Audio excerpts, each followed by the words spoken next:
Benny, bring me everyone. What do you mean, everyone? Everyone! I have come here to chew bubblegum and kick ass. Barry Manilow know that you raid his wardrobe? Let me explain something to you. I am not Mr. Lebowski. You're Mr. Lebowski. I'm the dude. No one is to stone anyone until I blow this whistle. You can't fight in here. This is the war room. Surely you can't be serious. I am serious. And don't call me Shirley.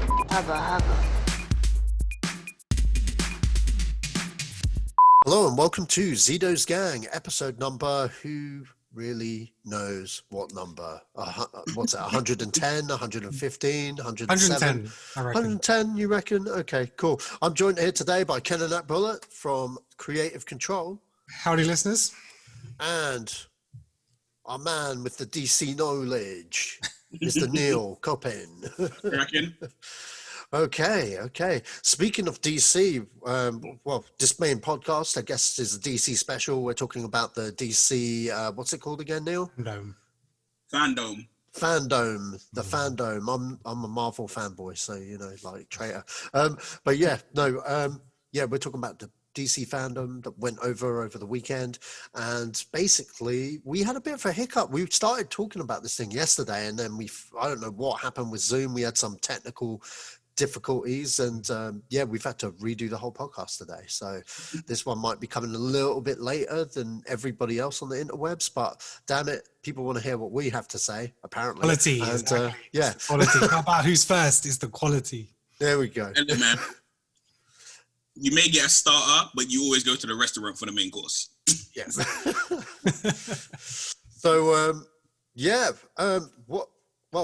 generally, what was our thoughts overall? Not into any specifics. Like, do you guys think that they should do this every year? Like how Disney have a D23 for all of their products? Do you feel that DC should have their own show?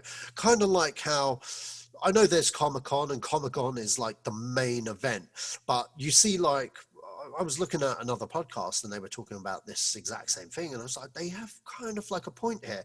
I'll give you an example. So in video games, they do E3, which is kind of like Comic-Con in a way. I mean, you see all the latest games across all the companies, etc. But Nintendo, even though they'll have a presence there, it's not very strong, because what they do their Nintendo Directs, which actually is a monthly thing. Started off like quarterly, but I do believe it's monthly. Someone commented in the comments below just to correct me.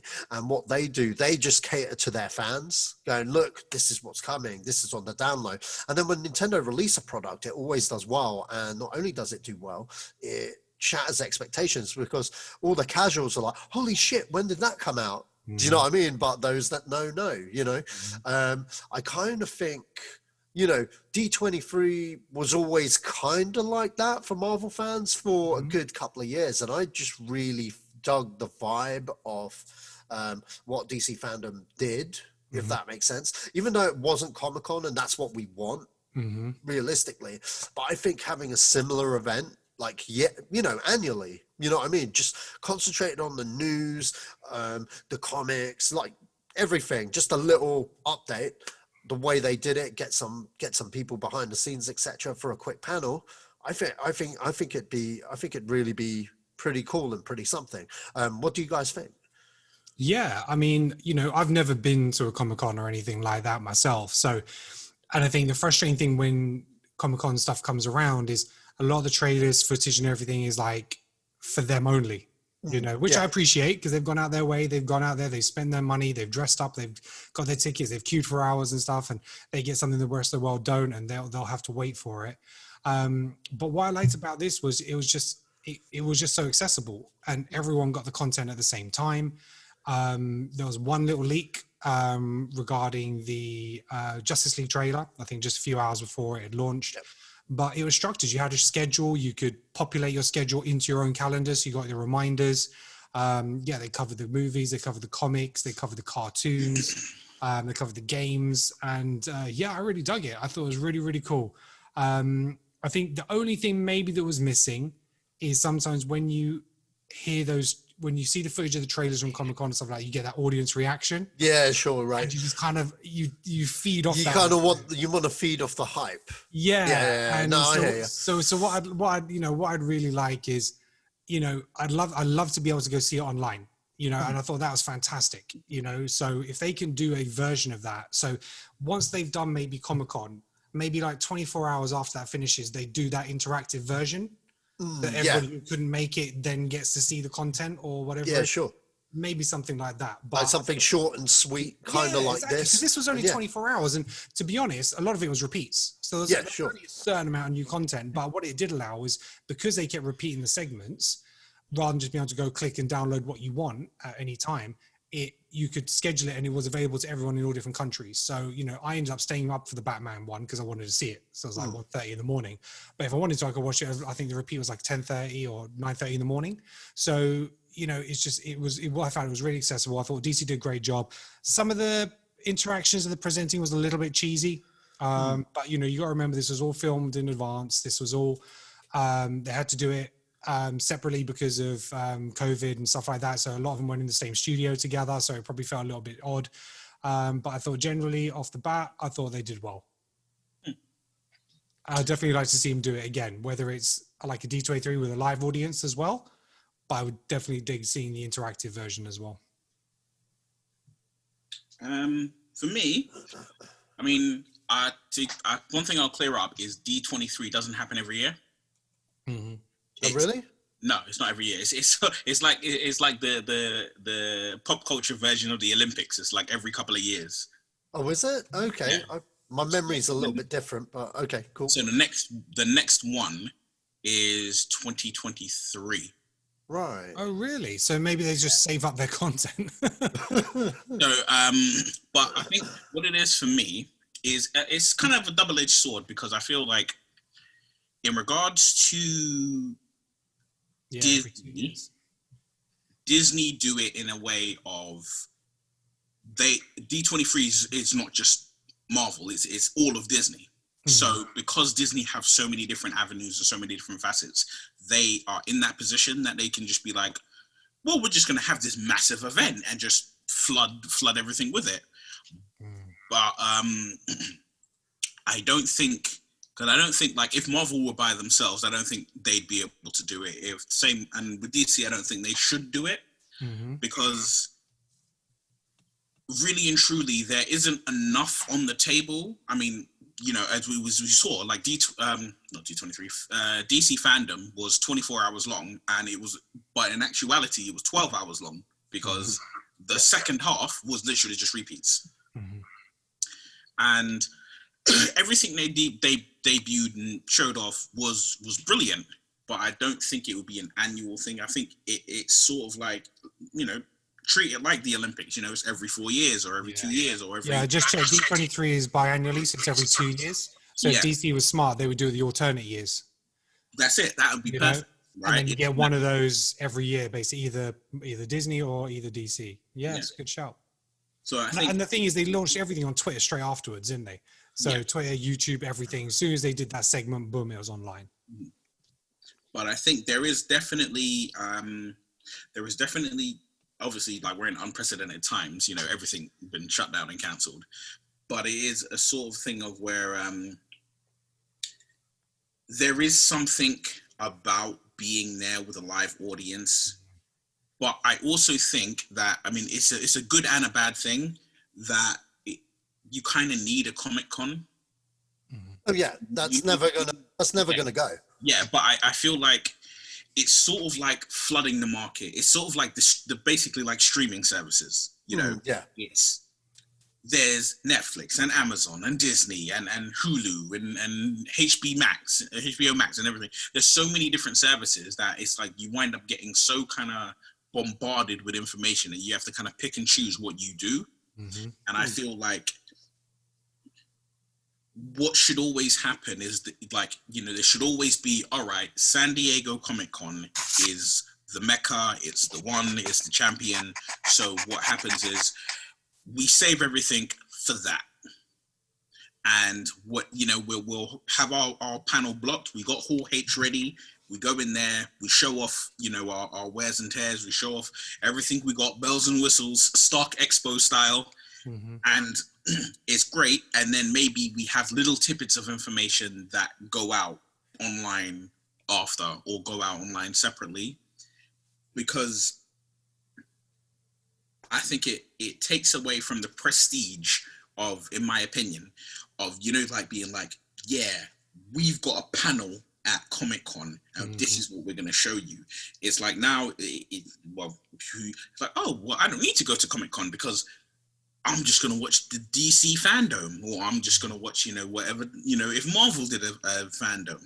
Because with Marvel's version of it, and I mean like strictly Marvel, what they did was, it was quite interesting because they did it a number of times where they just, on a random Tuesday afternoon in like, you know, a cinema in you know, Los Angeles or San Francisco or San Diego or something, they just had an event. And if you knew, you were lucky enough to go, you went.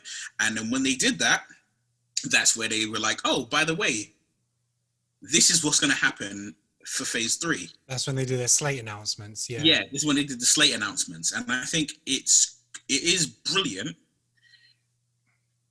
but it's like, I don't mind that happening every once in a while. Treat that shit like Haley's Comet, just like happen once and then it doesn't happen again for another 5-10 years. But you should always kind of allow it to be like, here's Comic-Con, we're going to be at Comic-Con. That's what you need to worry about is Comic-Con. Because the second you start having it like, we're going to separate everything, it just turns into like a diluted affair. Yeah, and it's like there's nothing to be gained from it, in as much as the people who are dedicated to you will go to you for Comic-Con, whether it's the 2 o'clock panel, which is all Marvel, or the 4 o'clock panel, which is DC. They'll be there. So yeah, that ramble was my thoughts on it. Okay. What have we got up first? So, yeah, Ryan Reynolds and his tweets about a Green Lantern return. I think, Neil, you got a lot to say about this. I got a number of things to say about this. I can't remember, like, that movie sucked. I mean, for me, that movie sucked. But even though I thought it sucked, I did like the cast. I thought Ryan Reynolds was perfect.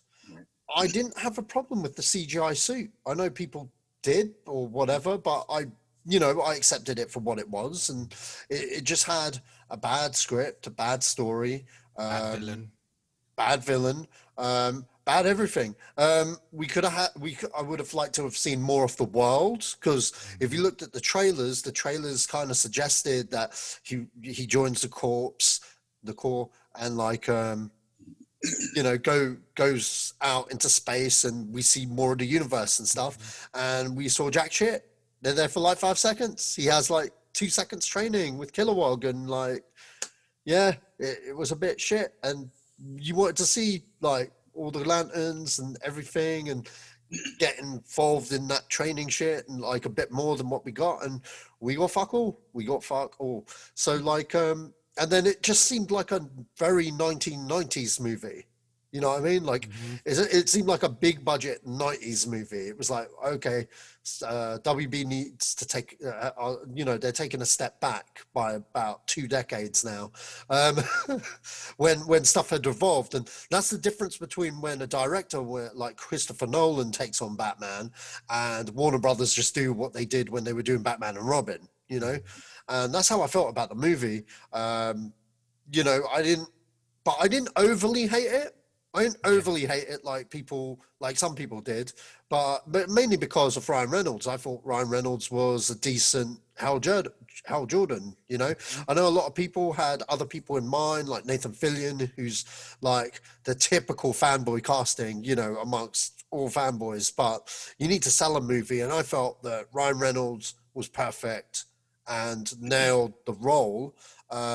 Because he generally is that character in real life. So who better than Ryan Reynolds? in terms of his tweets and maybe coming in, maybe I don't think that they should, because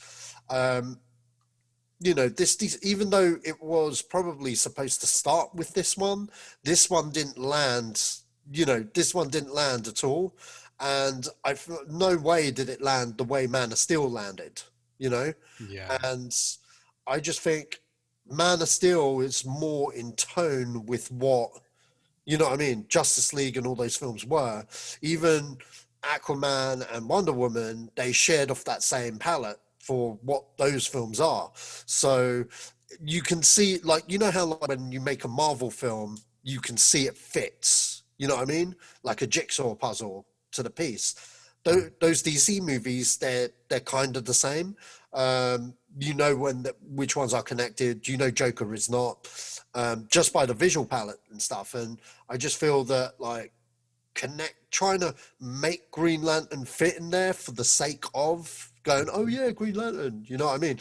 I'd much rather them have John Stewart just show up and then you go, oh shit, reboot with John Stewart, because I don't really know that much about Green Lantern other than Hal Jordan was a Green Lantern, because when I did briefly collect comics when I was a kid, John Stewart was my Green Lantern. You know what I mean? I always thought he was a black guy until I got told he wasn't. And I was like, huh?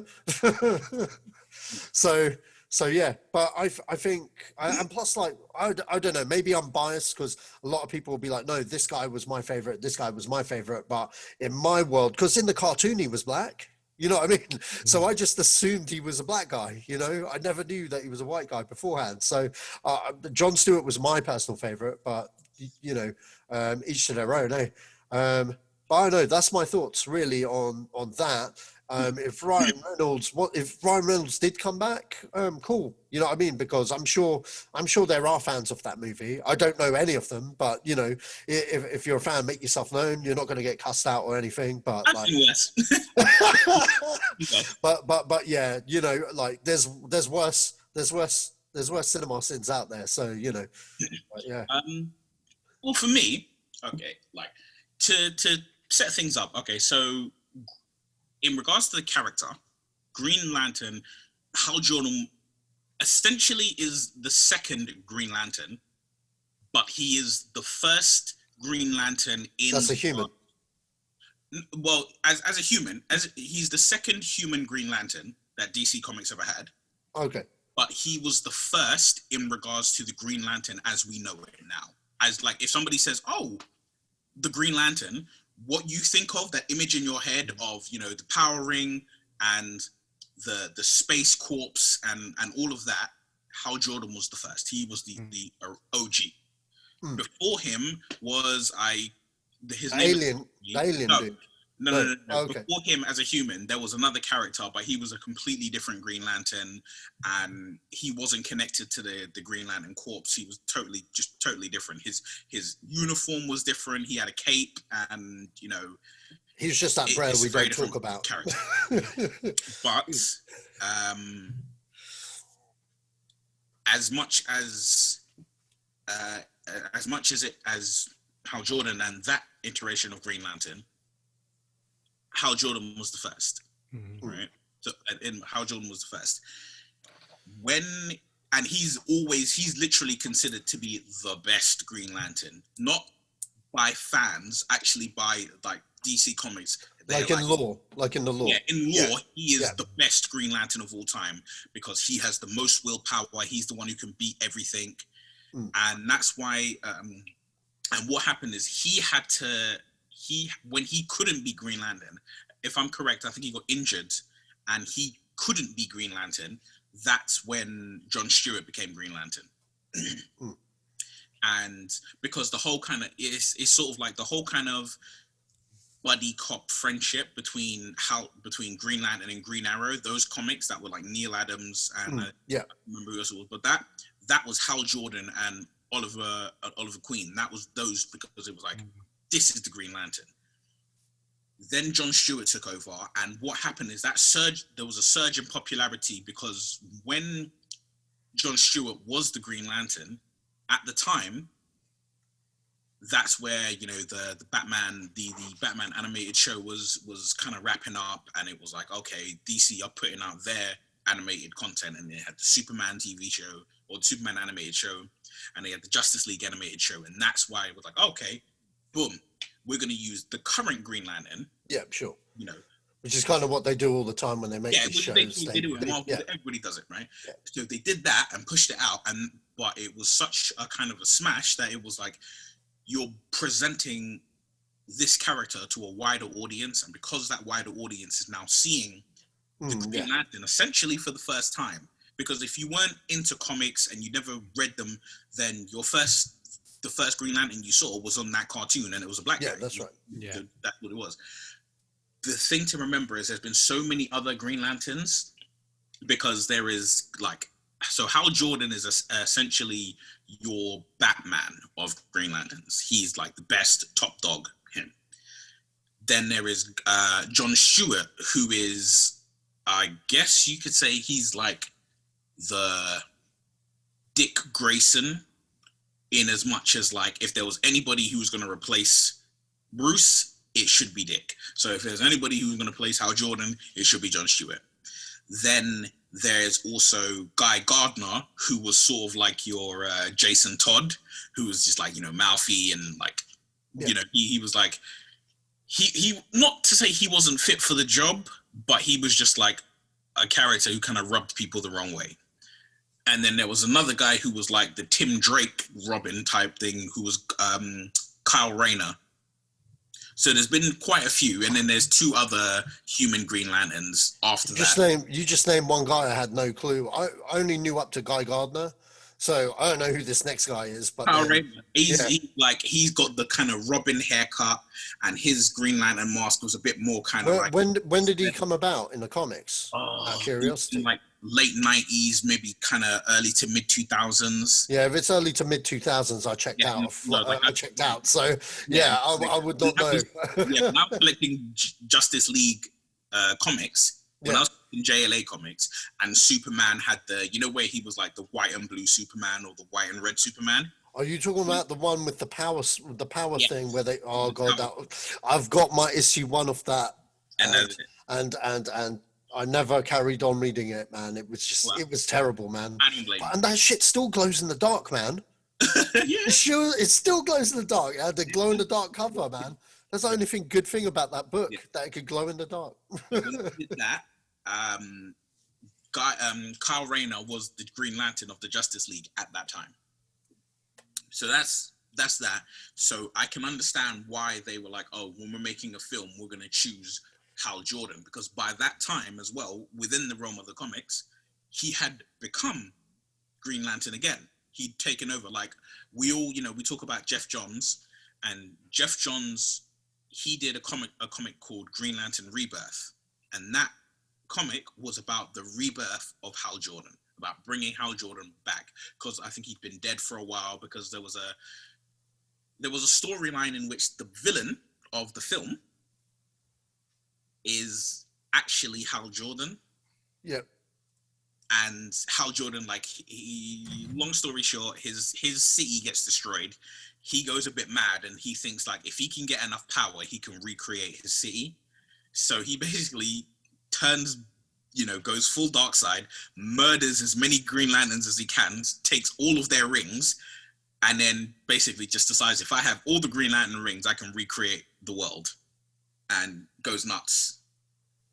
So okay, pulling it back a bit. Yeah, but so that's Ryan Reynolds. Ryan Reynolds. Ryan Reynolds. Okay, so I look at it like this. That movie is the Ben Affleck Daredevil movie of Warner Brothers DC, of Warner Brothers comic book films. Sure. It came out at a time when you'd seen very good to almost inch perfect comic book movies from one side, so Marvel or DC. You'd seen brilliance from Marvel by the time we got to Daredevil. You'd seen brilliance from DC by the time we got to Green Lantern. So it was a misstep, and it was originally slated to be the start of the DCEU. And they kind of were like, oh, well, we shit the bed with this one, so we're just not going to talk about that, and we're going to make another one. And then they 2 years later, they did Man of Steel. I think. Was it 2 years? Yeah, because it was 2011. Yeah, I remember with Man of Steel. Green Lantern was 2011, and you got to remember the Dark Knight came out 2 years before that. Yeah, that's right. So you went from that to the Green Lantern. I mean, I know they were trying making the Green Lantern movie in like the 90s. I think they offered it to Kevin Smith. They offered it to Tarantino even. They wanted Bradley Cooper, I think, as Hal Jordan and stuff like that. Yeah. And the studio got Ryan Reynolds. That was for this movie. That was all for this movie. It wasn't in the 90s. Green Lantern was never on the radar in the 90s. No, it was. They were looking to try and do it in the 90s, but it didn't happen till much later because they went through so many rewrites. And then they got the writer. They ended up getting like the writer of like Harry Potter and the Prisoner of Azkaban. He did a cut on it. They did loads of different script writes and all this. And then when the director didn't particularly want Ryan Reynolds, so there's a bit of a clash there. And then basically because of Superman Returns, the producers, everyone had their hands in the editing process. So like Jeff Jones and stuff like that, they're all in there, all taking their pick, and it was edited to shit. So I think that was a big part of why it didn't do well either, because they were so concerned about it not doing well. Because if that did well, the next movie was supposed to be The Flash. That was supposed to be the direct follow-up to it. But yeah, they kind of scrapped that afterwards, and then obviously Man of Steel came around and Zack Snyder, and they're like, okay, maybe we'll go this direction. But yeah, for me, in terms of Ryan Reynolds appearing, I think it's gonna be a challenge for him. If it was a one-off appearance, as a bit of a cameo, as a bit of a nod to the original, I think that he could probably get away with that. I think he'd risk his Deadpool franchise with Marvel if he signed on to too much with Warner's, because I don't think they like the back and forth between the two. Normally, when you're done with one, then you go to the other. So like Idris Elba's moved over after his character's died. He's in Suicide Squad. Zachary Levi, Thor, he moved over, did Shazam. And so you have all these characters who've done Marvel who then move over. And you'll have the other ones move back the other way. But I don't know. The other person you can think about is J.K. Simmons. So he's tied the line with both. He's still doing Spider-Man. And Lawrence Fishburne. Yeah, Lawrence Fishburne, Yeah, so you've got a couple of characters who can tow it, but, Fishburne, will he come back?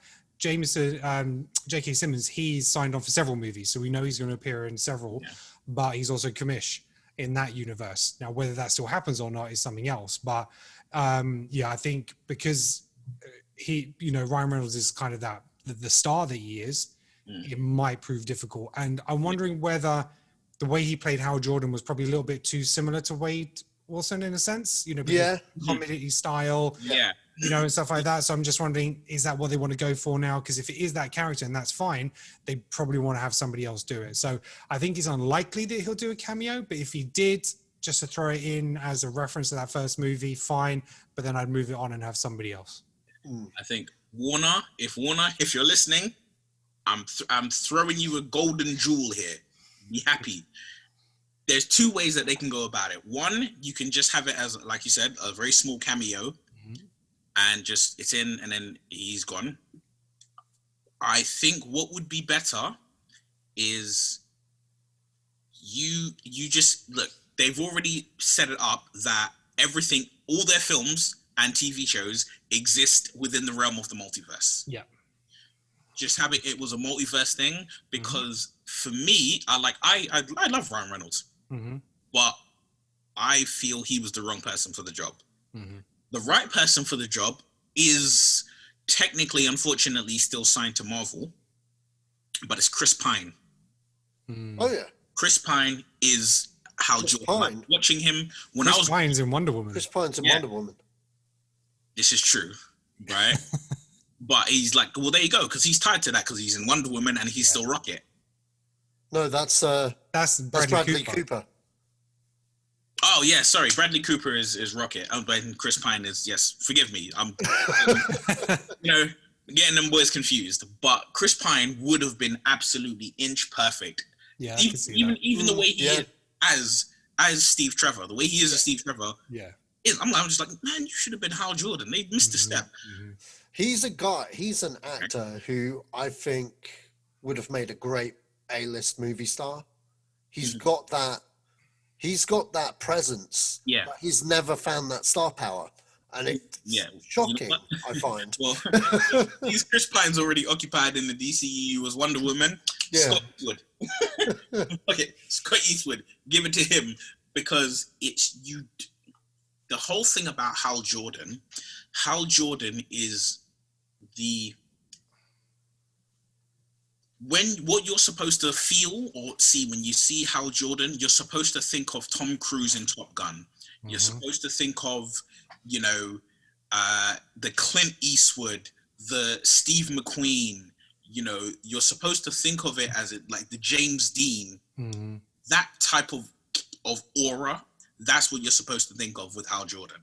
And I feel like, well, Chris Pine would have been inch perfect, but he's unavailable. Hey, Scott Eastwood. I'm like, that guy deserves a A-list smash. Put him in it. If they brought in Ryan Reynolds, you could have him come in and do a cameo to pass the ring on to somebody else. So it could be like this older, it could be an older version of Hal Jordan, and he's injured, he's hurt, and he's trying to find someone to pass the ring on to, and then you can move it onto the John Stewart character or something like that. And you could go younger, you could go older, you could go sort of like John Boyega or something like that, and make it a bit younger.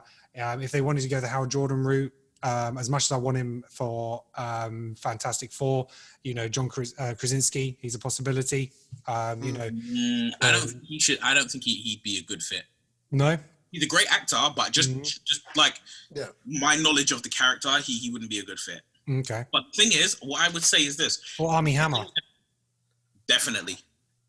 But one thing that people kind of forget, or maybe don't know, is that there are multiple Green Lanterns, and you can have more than one. Because I remember when they were talking about making the Green Lantern movie. This is after Man of Steel and after supposed to be Green Lantern Corps. It was the Green Lantern Corps. Yeah, that's it. I mean, that was the rumor amongst all these DC films that they were going to do a Corps film. Yeah, and that would be brilliant, because that would basically be, in my opinion, that would be DC's kind of direct competition reference mirror image of Guardians of the Galaxy.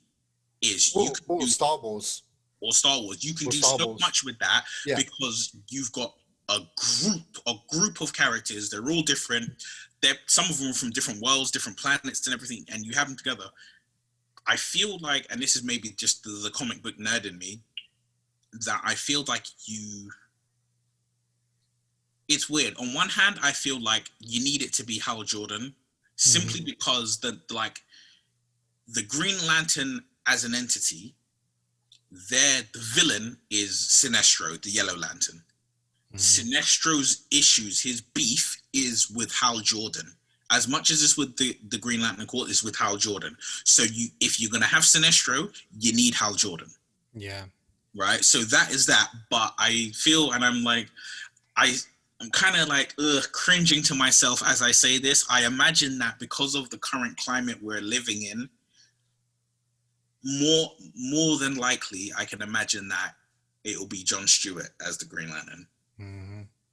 I mean, hell, the one of the newer Green Lanterns, I cannot remember his name. I think his name is like Simon Baz, and I think he's I think he follows like the Islamic faith, and I think he may be from like the Middle East or something. So like I can imagine him being like, yo, hey, look, like we need to branch out and like diversify our characters. How about that Green Lantern? I'm like, don't go that road. Don't, right? If you want to introduce everybody, more than welcome. But you have two Green Lanterns that if you're making any kind of film, even if it's the Green Lantern Corps, one of these two needs to be your star, I'm the biggest head on the poster, I'm the only guy on the poster kind of deal. Hal Jordan or John Stewart. That's it. Cool. Well, I already know if it's John Stewart. For me, it's what's his name? Sterling K. Brown. He'd be my one for John Stewart. Okay, Wonder Woman 84. What do we think of the new trailer and the panel? The trailer was good. I thought it kind of sucked. I'm with you, Ken. I didn't think it sucked. I thought it was serviceable. I thought it was okay. I was underwhelmed. Yeah, I was underwhelmed. I you know why though? I felt that first trailer was gold. Yeah. Was gold, from the music to the tone to the, oh, what's this? She's in the 80s to this. You know, it was just a visual effects amongst really cool 80s music, and it was just cut together brilliantly.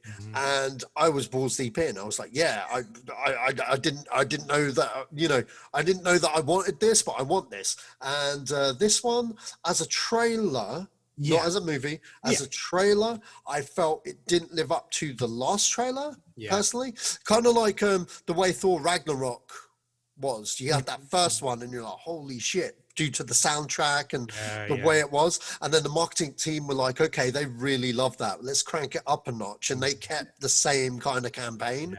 Whereas this one just kind of felt that, okay, we need to give them more of the plot and more of who the bad guy is. So we're just going to do a traditional kind of trailer. And that's fine if I'd got this first. To me, this is what seems a little bit more of a first trailer, maybe. But, you know, saying that, I mean, Cheetah, I wasn't convinced by the CG on that at all. There's still time on that though. No, I know. Well, there's not a lot. No, because it should have been out by now. It got pushed. Yeah, that was actually a point I wanted to make. So to me, it just looked like cats. You know, and you know how that turned out. So I wasn't that impressed with that. But again, we have to wait and see until because it was quite dark and all that. But what was interesting is I showed it to my fiance, and she was just like, I don't know what's happening. Yeah. She's like, is she swinging on lightning? Who are these people? It's just clip after clip, just some one-liners. And she said, and so I said, okay, well, you haven't seen the first Wonder Woman, have you? And she goes, well, would that make a difference? I was like, she said, I shouldn't have to see the first one if you want me to go see this movie. And I was like, that's a really good point. No, exactly. You know, you need to open it up to all your audiences. And she had no clue what was going on. She could understand that it was Wonder Woman because of her outfit, but in terms of what else was going on, and I was just like, that's a really good point. And, you know, that trailer was done for people who've seen the first movie, who've seen the first trailer, and you're giving them some extra. And so I just don't think it was a very smart trailer. I think the reason why I was like, it was a good trailer, the reason how I personally felt was the two reasons. Firstly, if, you know, the world hadn't tripped over itself, we would never have seen that trailer because we would have been watching the film. True. So that trailer wouldn't have actually been made, right? I disagree because we only had a trailer one, so we would do another trailer. Another two more trailers before the theatrical release. So we would have got a trailer of some sort. Whether it was this one or not, but exactly. Whether it was this one or not. But the second thing is that this trailer dropped, even though, okay, now it's available to the world and everyone can see it. This trailer dropped at DC Fandom. So it dropped for individuals who more than likely had seen the first film, know everything about the character, have followed the development of both the character and the film, and are invested. They already know. So when they saw Kristen Wiig, they were like, I know who you are. When they saw Pedro Pascal, they were like, I know who you are. Seeing Chris Pine, they'd be like, oh, well, I know who you are. It wasn't, even though now it's available to the wider public, I feel like it wasn't made for the wider public, which is very weird considering that almost every trailer is made for the wider public. I think that's a good point. Like you say, DC Fandom is for the fans who have logged on and watched that. So yeah, I totally get that because they did a whole panel before they showed it. That's right. So I totally get that. But as a trailer, I didn't really understand what Wonder Woman's journey was now, where she was, what she was doing. So, and more importantly, what was the point? Where's the stakes? Like I get there's bad guys and stuff, but maybe they're friends because she's like, "Oh, what have you done?" So maybe exactly, And then she turns, but you can't just become friends with someone and then they turn bad and you really care. So because like as someone like I know who Wonder Woman is, but I ain't read a Wonder Woman comic. You know what I mean? Outside of like when she crosses over with people and stuff, I'm not familiar with these characters and stuff. Part of the bigger audience would be, and I know I understand it was launched at DC Fandom, etc., but eventually it's going to go out to the wider world, and people are going to be like, "Isn't Chris Pine dead? Didn't you just spoil that for me? What the hell is this? Who the hell is that? What's the cat thing?" You know what I mean? There's too many question marks. I'll tell you what, if I showed that trailer to my mother, first she'll be like, "Where's Linda Carter?" Okay, that's the first question. She's a Supergirl. Oh man, you know what? You know what's really funny? Every time I put on a Bond film, and Daniel Craig comes on, she's like, "Where's James Bond?" She's actually like, "Where's James Bond?" She really liked Pierce Brosnan. Yeah. She can't even remember Timothy Dalton. She thinks him and Pierce Brosnan are the same person. But you know, her era was Roger Moore. You know what I mean? Like that was what I grew up with, Roger Moore, James Bond. But when it comes to Daniel Craig, she's like, "Who the fuck is this guy?" Like he's unmemorable to her, you know. But that's kind of the thing. Like for an older audience, it's like, what am I watching? You know what I mean? Even though these films aren't necessarily catered to them, it's like your fiance, Ken. There's a big what the fuck. You know what I mean? Most times when you get a second trailer, they actually go more into the narrative where they would spoil a bit of the plot. Exactly. So you do get more plot, and this one it wasn't. It was voiceovers. Like it was. Yeah. It really was. Like for me, I actually had a part of the film spoiled for me because I now know information that I would have rather have seen in the film. Okay. But is that because you're a fan of DC and you of Wonder Woman and you know what these things are, or was these stuff established already? It was something. So, potential spoiler alert. We all know, for anyone who's seen the film, Chris Pine dies at the end of Wonder Woman. And I know that Chris Pine was back in Wonder Woman 2. I saw an image of him before any trailers or anything had come out. Well, wait. Are you going to explain to me how he's back? Because I hope you're not, because I don't want to hear. Well, the thing is, there was a reference in the... I'm not going to say what it was. There was a reference in the trailer which explained one piece of information. That's all it did. It explained one simple piece of information. And the next image was Wonder Woman talking to Chris Pine. So it was Diana talking to Steve Trevor. Because of that cut, because of how they put it together, I was like, so that's how it happens. Right, okay. And now I'm like, that's spoiled for me, because I would like to have sat there and be like, is he time traveling? Is he this? Is he that? What's happened? You know? Yeah. It's interesting. I didn't pick that up, but I only watched the trailer once. So did I. But I didn't pick up on that. Interesting. All right. I watched it once, but because I saw that bit, I was like, I'm not watching the trailer again. But no, I like the character. I like what they did with the first movie. Yeah, the third act, had a couple of problems, but overall, enjoyed it. So, I'll see this again. But yeah, it was probably the most disappointing out of everything that came out for DC. What did you guys feel about the panel? I didn't actually watch the panel. So I didn't, because it's not a movie that I'm so invested in with all these characters, and because there's a lot of new characters, I actually rather wait and see them on the screen first. Sure. Because like Pascal and all this, these new people that are in it, I don't want to see them talking about their characters beforehand because that's too much info. So, okay. Well, I watched everything. By the way, the first Wonder Woman movie, I liked it, but I didn't love it. I felt it was a bit overhyped when it came out at the time. I felt the ending was a bit too CGI-ish for my liking when it comes to me and films in general. I thought the end fight was a bit weak. I personally felt when you're dealing with World War One, regardless of whether it was a comic book movie, you should at least acknowledge the horrors of war. Like I felt Captain America, they respectfully did that in terms of raising the stakes on where they were with what's his squad called? Howling Commandos. There we go, the Howling Commandos. And I was just like, okay, I believed in that world. With Wonder Woman, because she was Wonder Woman, it was just everything was too easy until it wasn't. You know what I mean? And that was my only gripe with the movie. Aside from that, as a Wonder Woman movie and as an origin movie to Wonder Woman, I felt they did the character justice. I thought Patty Jenkins did a fabulous job, like a really, really good job with that. Created a great world. And exactly. Created a great world. And I like the Superman, the movie reference as well. And I thought it was a good ride.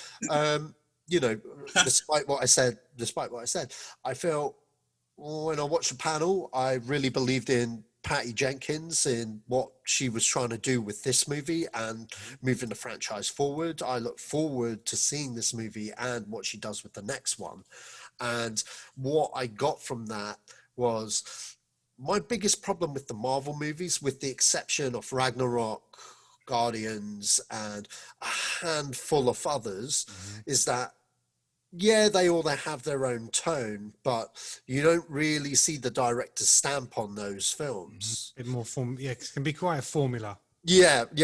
And that's the only thing I have against those films, really, but it works. You know what I mean? It works for them. I cannot say that it doesn't work, because I'm there every week. I'm there opening night watching those films, and I love all those films. But when people say that about those films, I can't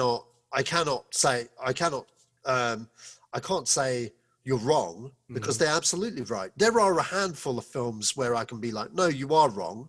You know what I mean? Like Guardians, like Thor, hell, even Avengers 1, because Avengers 1 is Josh Whedon. You know what I mean? Like, it's got his stamp in his dialogue all over that. But I think DC have done a very good job in picking their directors and letting them, unleash what they can do in their own particular voice. You know, that's very evident in Zack Snyder's vision, and equally David Ayer with Suicide Squad. Even though that film got butchered, I could still see his signature tropes in that movie. And same with Patty Jenkins. And I think that's the difference there with DC movies, because they do let their directors, even though some of them have been kind of like mangled, they've still let the directors put their own stamp to a degree, more so than Marvel. And a good example of this is in James Wan, who did Aquaman. Like, it felt like a 90s movie, but I could see the James Wan tropes in that movie. You know what I mean? From seeing his earlier stuff, and I was like, wow, okay, they really let him do his thing. You know what I mean? And it kind of, the panel kind of made me feel a little bit more refreshed and a little bit less negative about the direction DC are going with their movies and stuff. Because I'm not going to lie, for a long time, all the time on this podcast, I've been like, fuck DC, they don't know what they're doing, blah, blah, blah. And you know what? Hands up to them. And this is probably going up for what I'm going to say later on, but in general, I think they've put their hands up to some of those mistakes and said, this is where we're going. You know what I mean? And for the first time in a long time, I see light at the end of the tunnel. But that's just me as a whole. That's how that's what I felt about the panel. And moving on. Yeah, I agree. Just to touch on that with DC, I think they're very much a case of, you know what? You don't have one Batman comic. You have 4 or 5 different Batman comics, different writers, different artists, different interpretations of the character. Even on the main storyline, it's not with one writer for 10 years. It changes up and is reimagined. And they're like, you know what? We're just going to make movies with these characters. They don't all have to be in the same world. They don't all have to tie in with each other. Not all the Easter eggs don't have to fit with one another, and you're looking for the next one. We're just going to do different versions of these and let directors and let actors take their versions of these characters and do it. But you know what? We have the multiverse. So whenever we choose, we can just cross-reference them. We're going to have, Keaton appear. We'll probably come onto that in a sec. We're going to have Affleck back. We're going to have, we can do what we want, but we're going to let these guys have license, to just make their own universes and do their own things. Joker, and stuff like that. Just let them be single movies. They can be franchises. We'll just see what happens and embrace that now. And that is cool. Because I think everyone was like, oh, they're just trying to copy Marvel. They're trying to catch up. And to a large extent, I think they were. Yeah. But I think now they've realized, you know what? Let's just do our own enjoy these thing. characters in different ways. Yeah. And hats off to them for that. Justice League was that. I think Justice League was literally the end, the full stop of them trying to chase Catch up. Marvel. Yeah. I think it was the realization that it was like, look, they have a plan that they are working to and they're sticking to no matter what happens, good or bad, they're sticking to it. That's not what we're doing. Or we tried to follow their blueprint, but we didn't have the full blueprint, so it's not working. So now we're just going to go our own way. And I mean, when you think of it in that light, past Justice League, the films that have come out, just from the Warner DC standpoint, have all been, at worst, pretty good, and at best, really good. Because you think, all right, so there's been, what? Shazam, Aquaman, what else has come? Just those two, right? Yeah. Yeah, so just those two. No, Shazam, Aquaman, and Joker. Right? So those three films. Those three films all kind of seem pretty different from each other. I mean, yes, there is a similarity between Shazam and Aquaman, but they all have the stamp of the person who made it. They all feel like they're their own thing. And I think that's what Warner Brothers and DC need to do. And there's nothing to do it. Okay, so next up we have Justice League, the Snyder Cut. What did we think of the trailer? I'm going to say this. I really dug the trailer. I like the Hallelujah. It felt like a return of the King. That's been in my head consistently. I've been humming that bloody tune. And on top of that, like seeing Darkseid at the start, it's really funny because like my friend Colin showed me a side-by-side comparison from the trailers of the footage, and it's amazing how they took the Snyder Cut. Yeah, and it's amazing how hang on, can you guys still hear me? Yeah. Okay, sorry, it had a message, that's why. It's amazing how, like, with CGI, like, you can reuse the same animation, but for a different character, because you have Darkseid pick up his weapon and smash it, and then side by side you had Steppenwolf do the exact same thing in the same motion, because all they did was just change the character model and stuff. And I liked how, well, it was just weird, like how certain bits they filmed with Gal Gadot in a pose, it being done in the exact same pose and stuff, but in a different scene. You know what I mean? They did loads of stuff like that. So it just more or less showed me that we are going to get a significantly different version compared to the one that we got.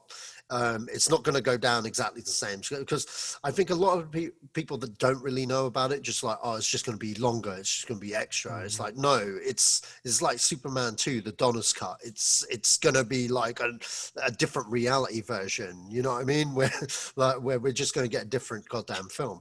And you know what I mean, I wasn't a big fan of Batman versus Superman, but this thing, and to be quite honest, it was a long time I really couldn't care less, you know what I mean?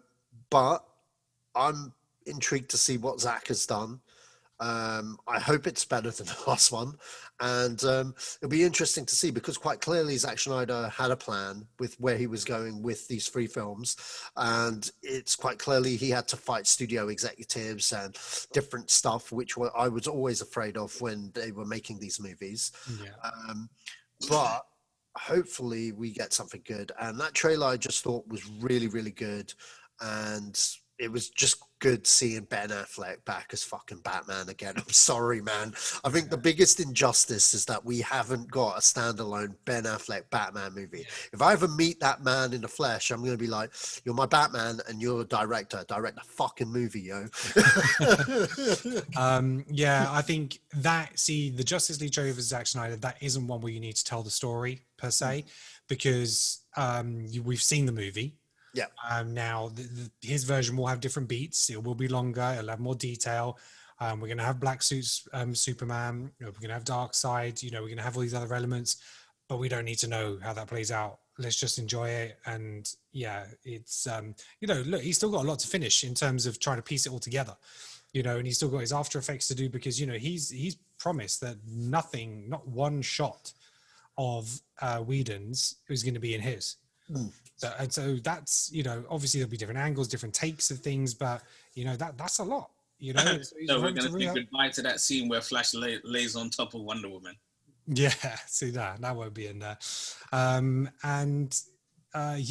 looking forward to this. I'm already liking the color palette. It just seems a lot cleaner.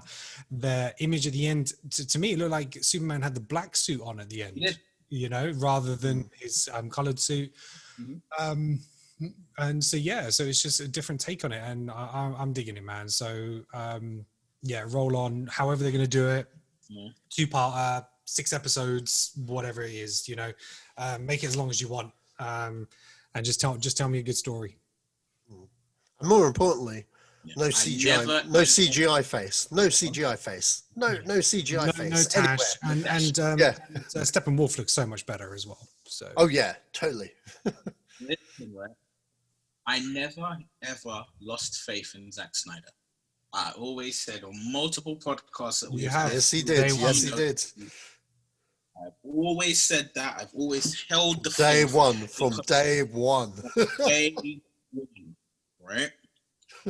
And I'm like, I never really advocated for the Snyder Cut, because simply put, I was like, for me, because of my faith in Zack Snyder, I felt the backlash that Warner Brothers would have if this film ever saw the light of day. Right? I'm like, that is the kind of thing where I feel like the faith I have behind Zack Snyder is so strong that I feel like this could mess up Joss Whedon's next couple films. Oh, I don't know about that, but right? No, I feel like this could be like, people look at him and be like, Ray Fisher's doing that, don't worry. Ray Fisher's getting off Joss Whedon, don't worry. The thing is, I feel like it could have messed up, because I'm like, when people look at it side by side and they're like, hold on, so Zack, you had some of Zack Snyder's footage, you could have put that on screen, but you had the Flash lying on top of one. Well, he's already been kicked off Batgirl, so. Right, but I'm saying is like, I always had. Was that even a thing though?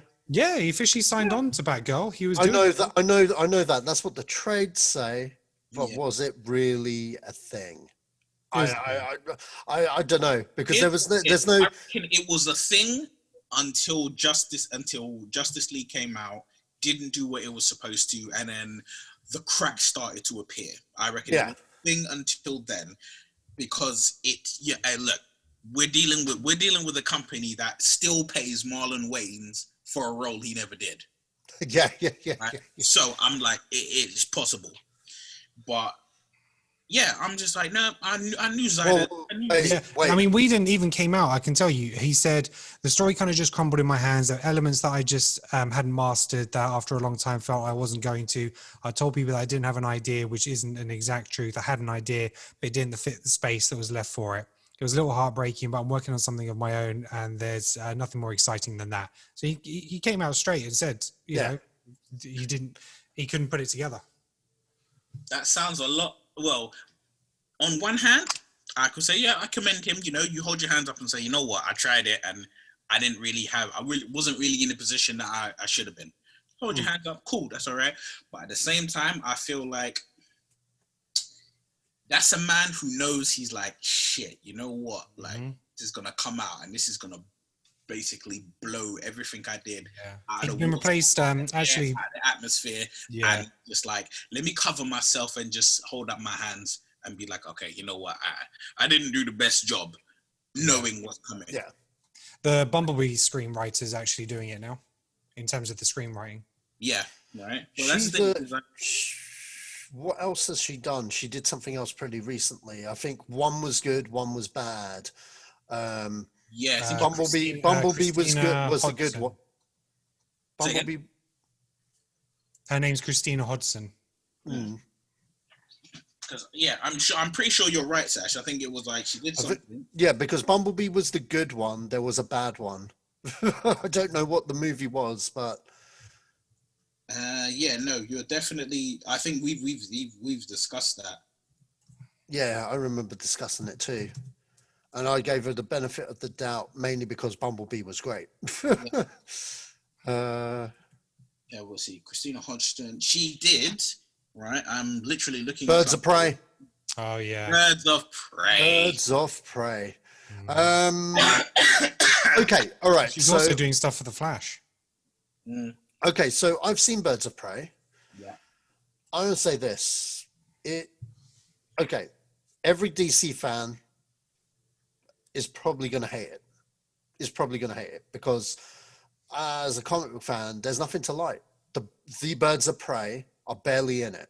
They are barely in it. They're hardly in it, and they're front and center on the title. You know what I mean? Even though we all know really it's a Harley Quinn movie. Yeah. None of these characters are done justice in any kind of way, and it's one. Yeah. Okay. Yeah. Renee Montoya, who no one knows. Well, it ain't Black Mask. Yeah, I wasn't a fan of the film, I have to say. Had a couple of nice set pieces. There were a couple of nice moments. I think I'm just a little bit bored of Harley Quinn now, to be honest. I think we're just getting a bit too much of her. If anything, I really enjoyed the animated series. I thought that was absolutely fantastic, with some brilliant takes on the characters like Clayface and Shark, King Shark and stuff like that. But yeah, in terms of Margot Robbie, I don't know. Maybe it's just a bit. I feel like I've just seen too much of her now, and we'll have to see what she does in Suicide Squad. From that movie. Saying that, although I've said what I said, I didn't overly hate the movie. I went in there because here's the thing. I went in there with the lowest expectations, and it was one of those ones where I was like, well, I'm probably not going to like this. I'm not that invested in it. Do you know what I mean? I'm just going to watch it for what it was. And I thought the action set pieces were amazing. Yeah. For starters, I thought they were amazing. And I just took it as a cheesy action film with Harley Quinn. And it ticked the boxes. You know what I mean? It was a paint by numbers thing. Now, now Ken knows me very well, and I usually am quite vocal, etc. But this is a case of me where I've really given up, where I just go with it. Do you know what I mean? If I say, like, for example, I'll give you an example. Justice League, I watched that movie. I wasn't disappointed. I was like, cool.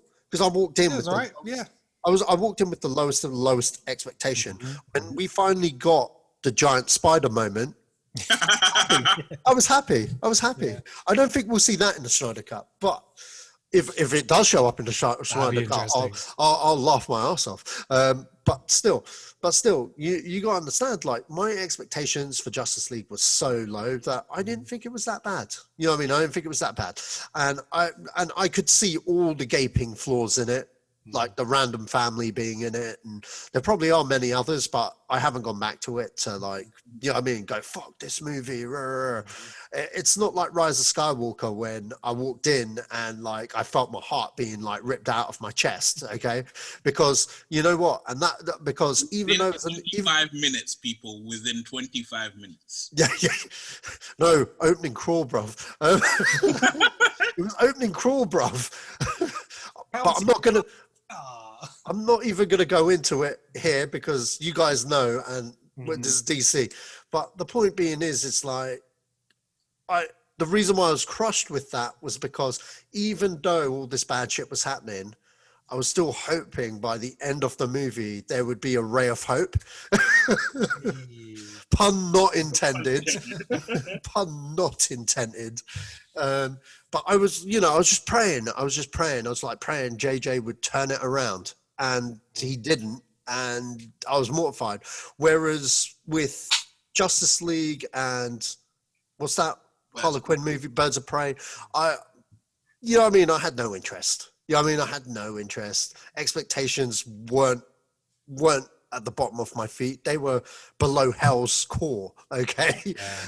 So I walked out just going, it wasn't as bad as I thought it was. I can walk out with this. Yeah, they fucked up Black Mask exactly how I thought they would. But, it was what it was.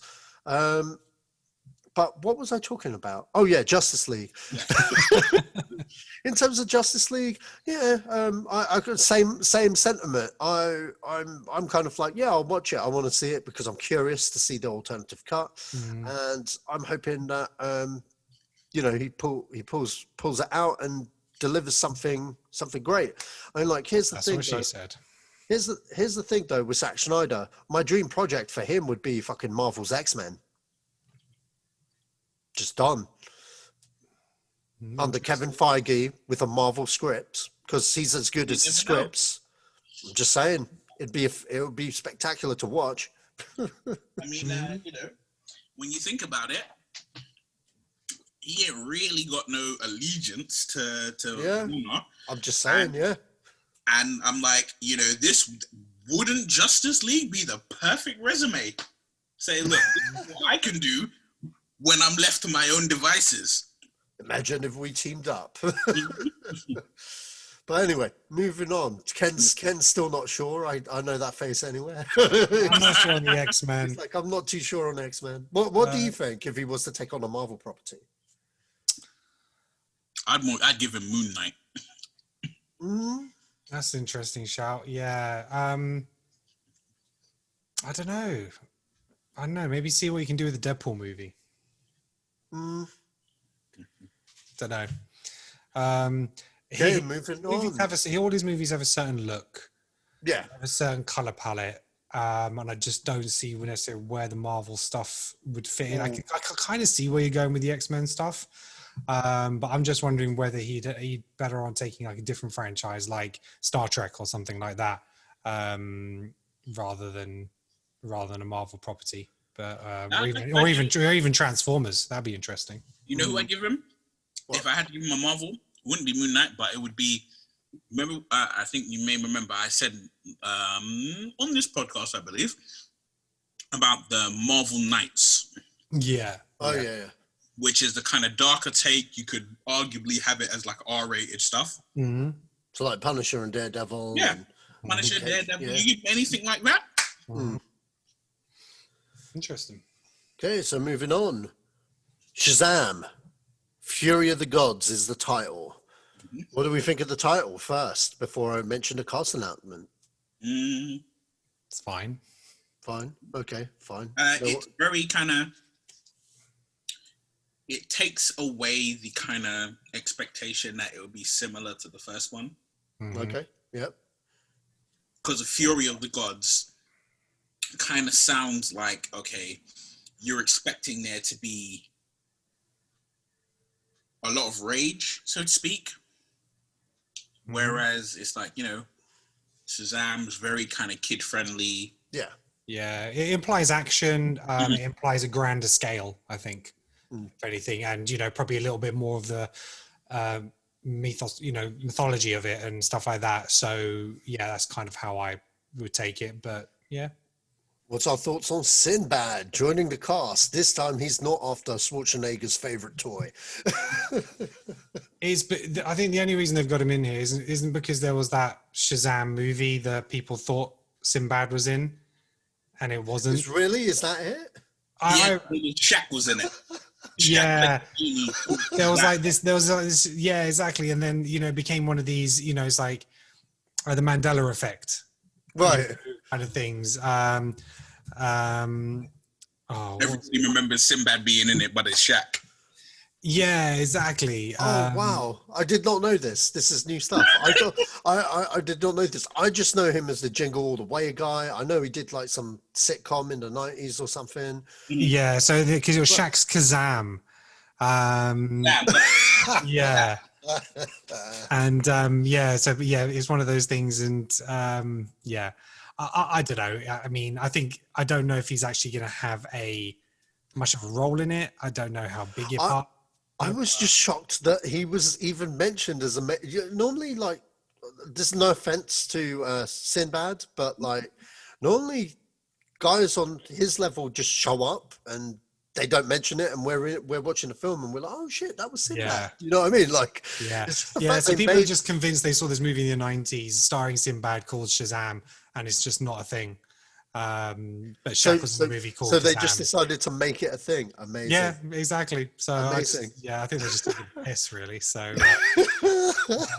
to mind fuck with everybody even a bit more. Hang on, Sinbad is Shazam. I knew it.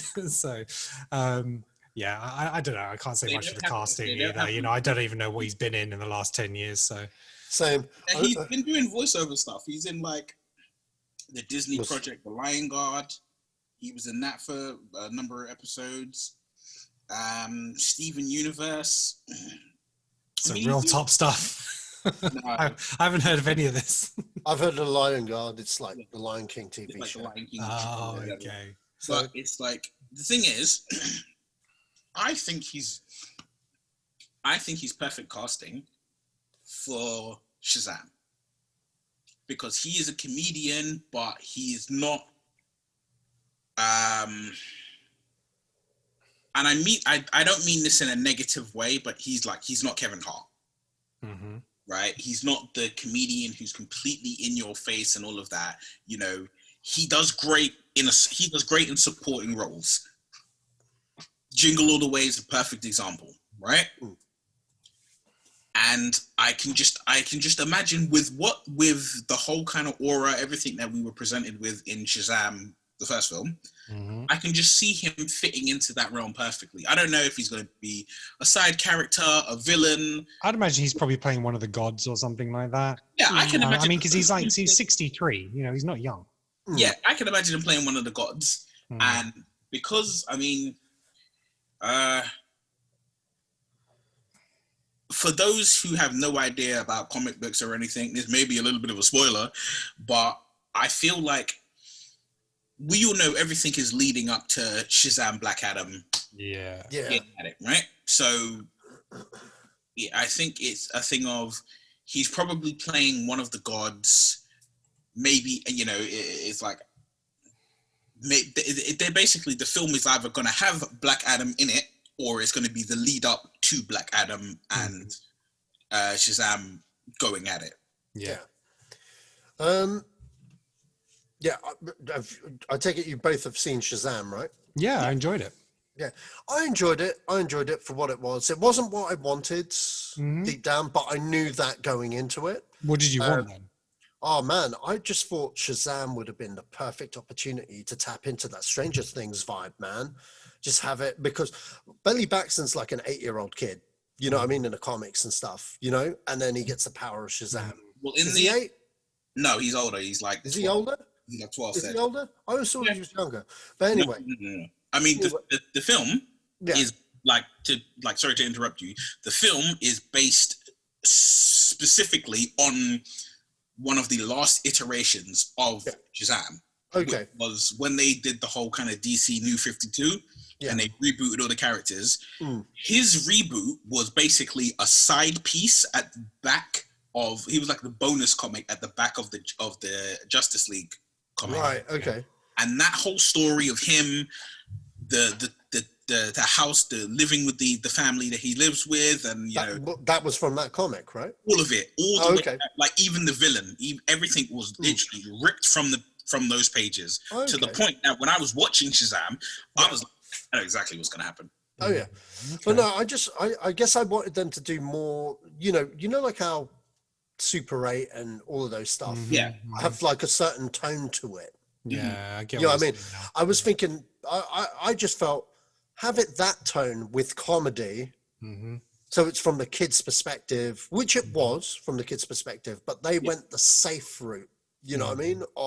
And the thing is, if they went with the Stranger Things thing, that is so in right now. Do you know what I mean? But when I started saying about this on this podcast like 3 years ago, it wasn't quite in the zeitgeist. Like Stranger Things hadn't hit when I first said it, but I was just like, that would be cool to tap into, because you'd have this thing with a bit of nostalgia without there being actual nostalgia, but it'll be that mystery. You know, it creates an air of mystery around it and how he gets his powers and that kind of thing. And I thought maybe you could tap into that, you know what I mean, with a cool soundtrack and shit like that.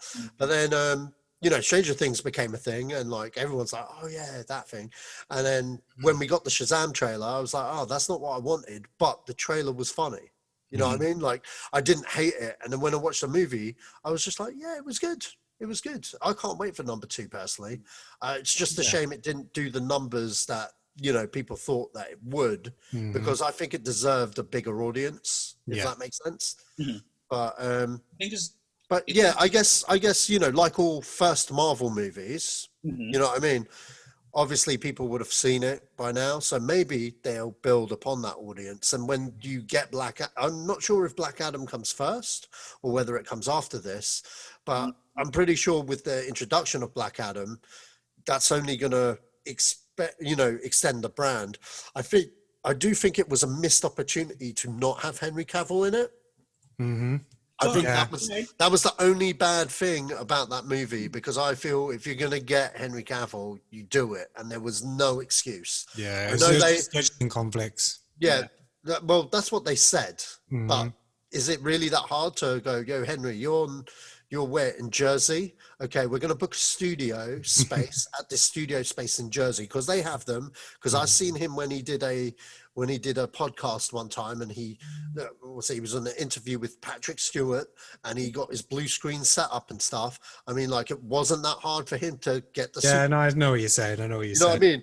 Yeah, I just think that was just fraff for the general public, just to say, look, this is why. But we know what happened behind the scenes, but we'll get onto that later on. I mean, in terms of the release dates, Black Adam's actually first. So Black Adam is coming out November. I think it's like December 21, and then Shazam's the following year. So the way I see it is either Shazam will appear at the end of Black Adam, based on what happens with Black Adam, because it's got all the Justice Society stuff in it, that will create the Fury of the Gods or something like that. So I think that will kind of probably lead into that. Oh, you know what? That's smart. That's something Marvel would do, and I think that would, you know, depending on how well Black Adam would do, which it will do, because it's The Rock. He's the biggest movie.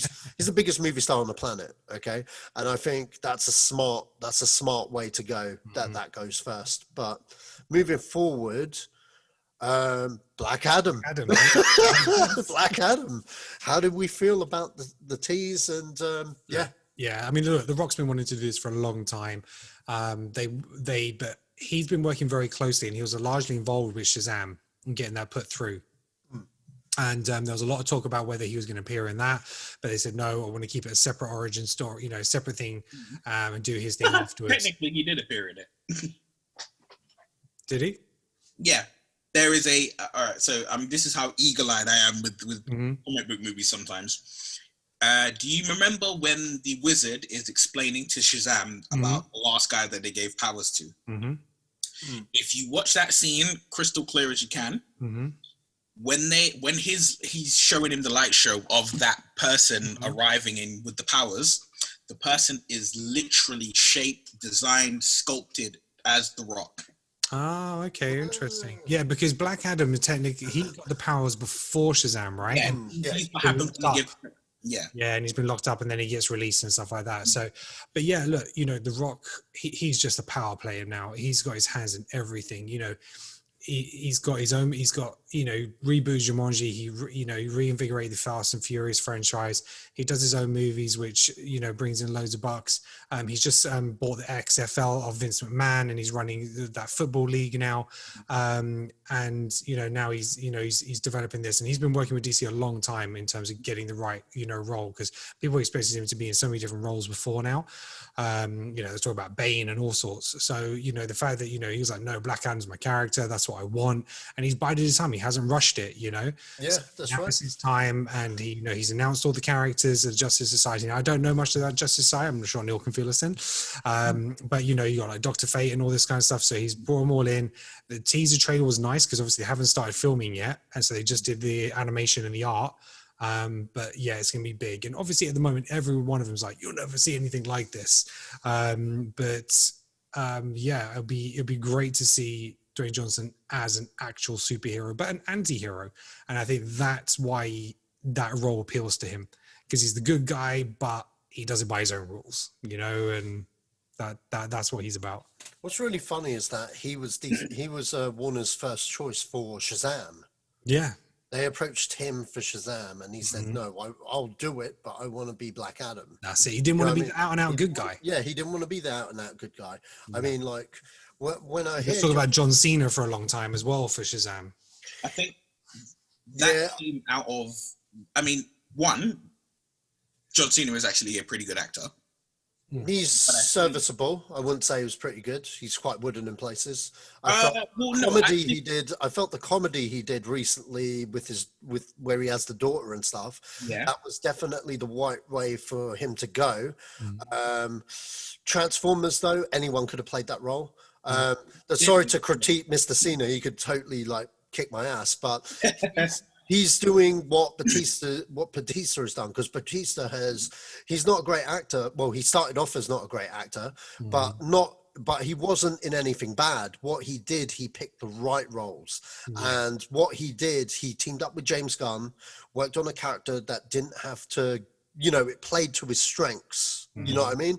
He'd never done acting before. So everything that character did played to his strengths. If you look at the roles he did, he picked his roles carefully, where he didn't have to go through his acting range. And if you look at his roles past Guardians, he's teamed up with directors or actors where he could learn his craft, if that makes sense. Yeah, he's great cameo pieces, like Sisters and Daddy's Home and Trainwreck. That's right.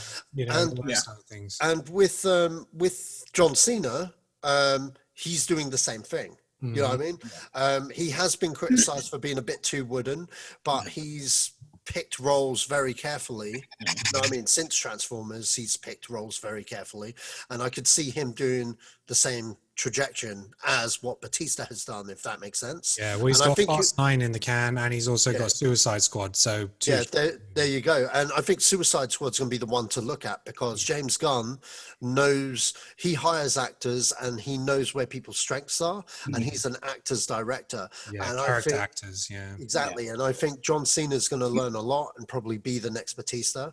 And I'm not saying what Neil saying is wrong. I'm just saying he's not a great actor, not yet. Not yet. That's the thing. I said he's a good actor. He's a good actor for what he does. For what he's done. You don't need to see. He's not going to be Arnold Schwarzenegger, right? He's not going to be leading a group of armed soldiers to go fight the Predator. He is. You said the word. I don't know. Maybe one day, right? But I think in regards to him possibly of being Shazam, I think that mainly came out of one thing. Actually, it came out of the fact that there was a WrestleMania match where it was John Cena versus The Rock, and it was billed as like the biggest WrestleMania match, right? Once in a lifetime, 2 years in a row. Yes, once in a lifetime, 2 years in a row, right? The thing with that is that John Cena and The Rock, if they stood in front of you, side by side, they pretty much are virtually identical, barring race, tattoos, things of that nature. They're both roughly the same height, roughly the same weight. Their build or physicality is very the same. If you stuck both of them in the Shazam costume and the Black Adam costume, then you're like, hey, these guys are evenly matched. I got no idea who's going to win. Whereas, like, as much as we love the film, I'm sorry, but Zachary Levi, like, there's going to be a moment when the two of them are on camera together, and I'm going to be like, you're going to get hurt. Yeah. That's going to be the image. I mean, I know he built up for the role, but I felt Shazam was a very padded suit. The thing is, I don't mind that, because I'm as much as I criticize Patterson for whatever he said about not training for Batman, right? I'm more of I'm like, depending on your character needs to depend on your size. Shazam is you turn into Shazam. Yeah, right? You're not Shazam all the time. Yeah, I get it. You turn into it, and it's supposed to be very exaggerated because it's a kid becoming a man. Yeah. Whereas Black Adam is always Black Adam, and more importantly, is the feel of him being in a suit, Zachary Levi, the feel of him being in that suit and being Shazam, the way he played it, portrayed it, perfectly works to the strengths of that character. Whereas, because he's big, all right, it's padded suit, but he looks big and kind of muscly, but at the same time, he's kind of lovable, and you're like, oh, like you're big and muscly, but like you're more likely to give someone a cuddle than pulverize them. Yeah. Whereas The Rock, I'm like, you look at him, and I'm like, in that Black Adam suit, he's gonna look like he's gonna eat you. Yeah. I'm glad they actually didn't put him in the suit or anything like that. I want to wait to see that first trailer. But The Rock's hot. The Rock is hot on his social media stuff, and I imagine there'll be teasers along the way. It'll be interesting to see what happens with filming with that. But I'm excited. What about the Justice side in terms of those characters? He's looking forward to those characters coming onto the screen. I am, and I'm not. The reason I say I am and I'm not in regards to, because there have been iterations of the Justice Society before. Like we saw, to clear it up. So some of their members are people like the original Flash, which was Jay Garrick, right? He's for those who don't know, like we all know of the Flash, and you think the red suit with the yellow, and it's like the skin tight wetsuit kind of look. But the Flash before him, the original Flash, Jay Garrick, he had basically big silver brimmed hat. He looked a bit like Kung Lao from Mortal Kombat. He had a red top and he had blue trousers. Yeah. And he had a big yellow, like lightning bolt across his chest. That is Jay Garrick, right? Yeah. And like seeing people like Hawkman and Stargirl and Dr. Fate. It's the DC characters who were, the best way I can describe it is they're the DC characters who were the kind of characters you needed to see back in like the 40s and the 50s. Yeah. So before the age where we think of like, when we think of superheroes now, you think of the X-Men or, Iron Man, the Avengers, you think of that kind of core group. But you got to remember, those groups came around in the 60s. Yeah. Right? Before them, it was the Super Friends, so it was like there's Batman and Superman, Batman, Superman, Wonder Woman, they kind of remained as they were. Yeah. But all of these other characters had to go through major iterations and major changes. So with the Justice Society, it's like we can be comfortable with that. But because over the course of like the CW TV shows and whatnot, we've seen iterations of the Justice Society characters, so like Hawkman and stuff. Basically, a number of Justice League members were in the Justice Society, and they were all kind of like, if you put the Justice League and the Justice Society side by side, you'd be like, well, I know who's going to win. If they were to have a fight. Do you think that could be an in for Green Lantern then? Because Green Lantern was part of the original Justice Society. Well, no, because that is a different Justice. That's a different Green Lantern. Oh, okay. He's the one where I said to you where he's not like he's not like the Green Lantern we know of. No. So I'm actually going to look it up because it's driving me nuts without knowing who it was. Alan Scott. Yes, Alan Scott. Right. So Scott. Alan Scott was a very, very different. And anyone who's like, he did have a ring. He did have a magical ring. He did have a ring. But it was very different. The whole kind of concept of the characters are very different, the night and day. And I would applaud if you're a comic book fan or you're interested in superheroes and you don't know, look up Alan Scott. Why do you say he's so different? Because like it was saying here that he got his magical powers from a magic ring, which he recharged from a Green Lantern. Battery. So why is he so different in terms of the Green Lantern we know? Green Lanterns we know, they're like space cops. They're basically like, your space cops, and their problems are intergalactic. But they're a unit, they're a squad, they go back and forth, they have a base of operations. The police station is the planet Oa. They've all got their own area and section that they patrol and whatnot. All of that, none of that existed with Alan Scott. Alan Scott, it was like Alan Scott's more like your Batman of the 60s. He's kind of Alan Scott is magic. Yeah. Whereas Hal Jordan and the Was rest your of science fiction fantasy side. Yeah. right. Okay, gotcha. Yeah. Cool. So it's But yeah, so Black Adam, just bring it. Yeah, I mean, I see what you did there. I'm not gonna lie.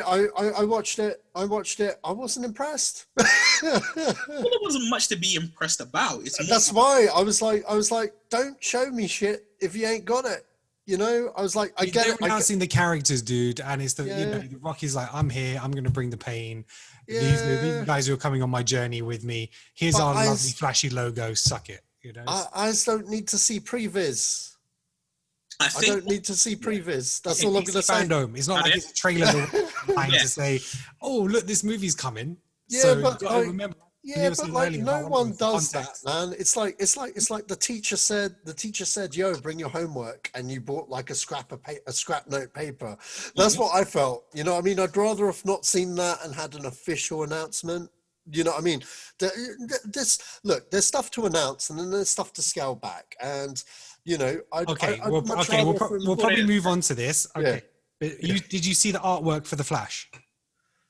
Yeah, I saw that. Yeah, no. I'll get to that when we talk about the Flash. All right, but it's the same ballpark, and let's just say it's in the same ballpark. I'll get to the Flash in a minute. Okay. One thing about Black Adam, right?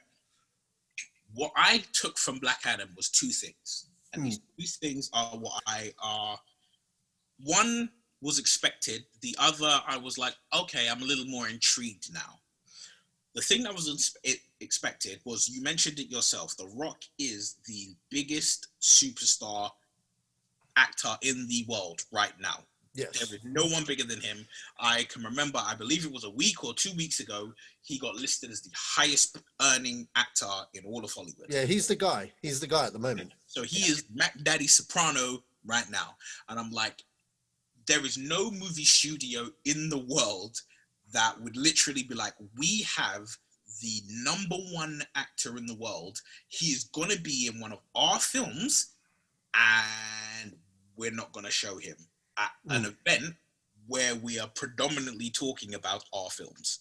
Like, so that I expected him to turn up in some capacity. Yeah. The thing I was like, oh, I'm a little intrigued now, was what he said from his little piece of dialogue was that this is sort of like, okay, so, you know, Wonder Woman, the first Wonder Woman is set in World War I. Wonder Woman 2 is set in the 80s. It feels like Black Adam we're going to see the origin of the character way back when, and then it's going to move forward in time to maybe, I don't know, a period of time, at some period of time, obviously in between wherever Shazam is or present day and him getting his power.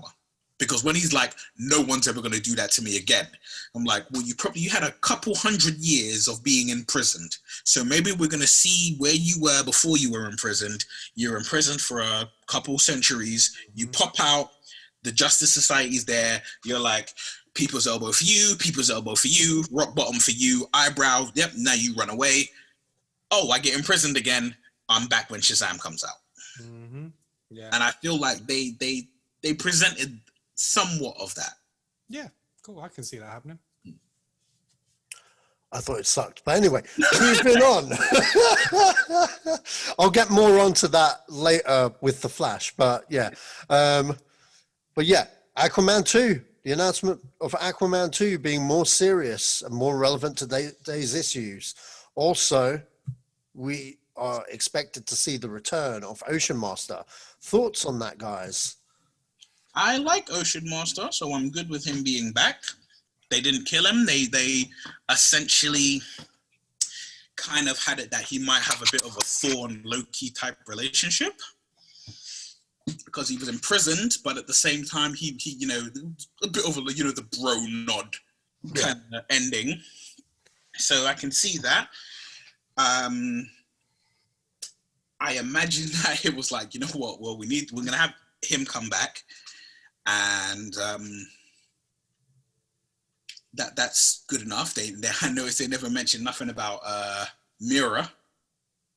Mm-hmm. Yeah, not yet. But them being like, okay, it's going to be a bit more serious and more relevant to today's issues. I guess, I mean, you didn't really need to announce that piece of information. I mean, I didn't particularly like Aquaman. I thought it was quite dull. I think Jason Momoa is fine in the role, but I just don't think he was actually given enough in his own movie. I think his actual lines and script, he probably had the fewest lines in the movie. Batman I thought was fine. He was cool. And Nicole Kidman was probably the best thing in it. But yeah, I just wasn't a huge fan. I just didn't like... Of Lundgren Nervy. You know what? That was probably one of the standout things for me watching that movie. I watched that movie, and because I'd just seen Creed 2 like a couple of weeks before, he was kind of fresh in my zeitgeist. And I'm watching it, and it's like, oh shit, it's Dolph Lundgren's in this movie. I didn't even. Drago. Yeah, it was one of the bonus points of the damn movie. I was like, yeah, Drago. Yeah, so it just wasn't a huge fan. The way he became king at the end and then started killing all his own people for them to cheer, yeah, you're the king at the end. I was like, yeah, what was that about? You know, so it was just really, really bizarre.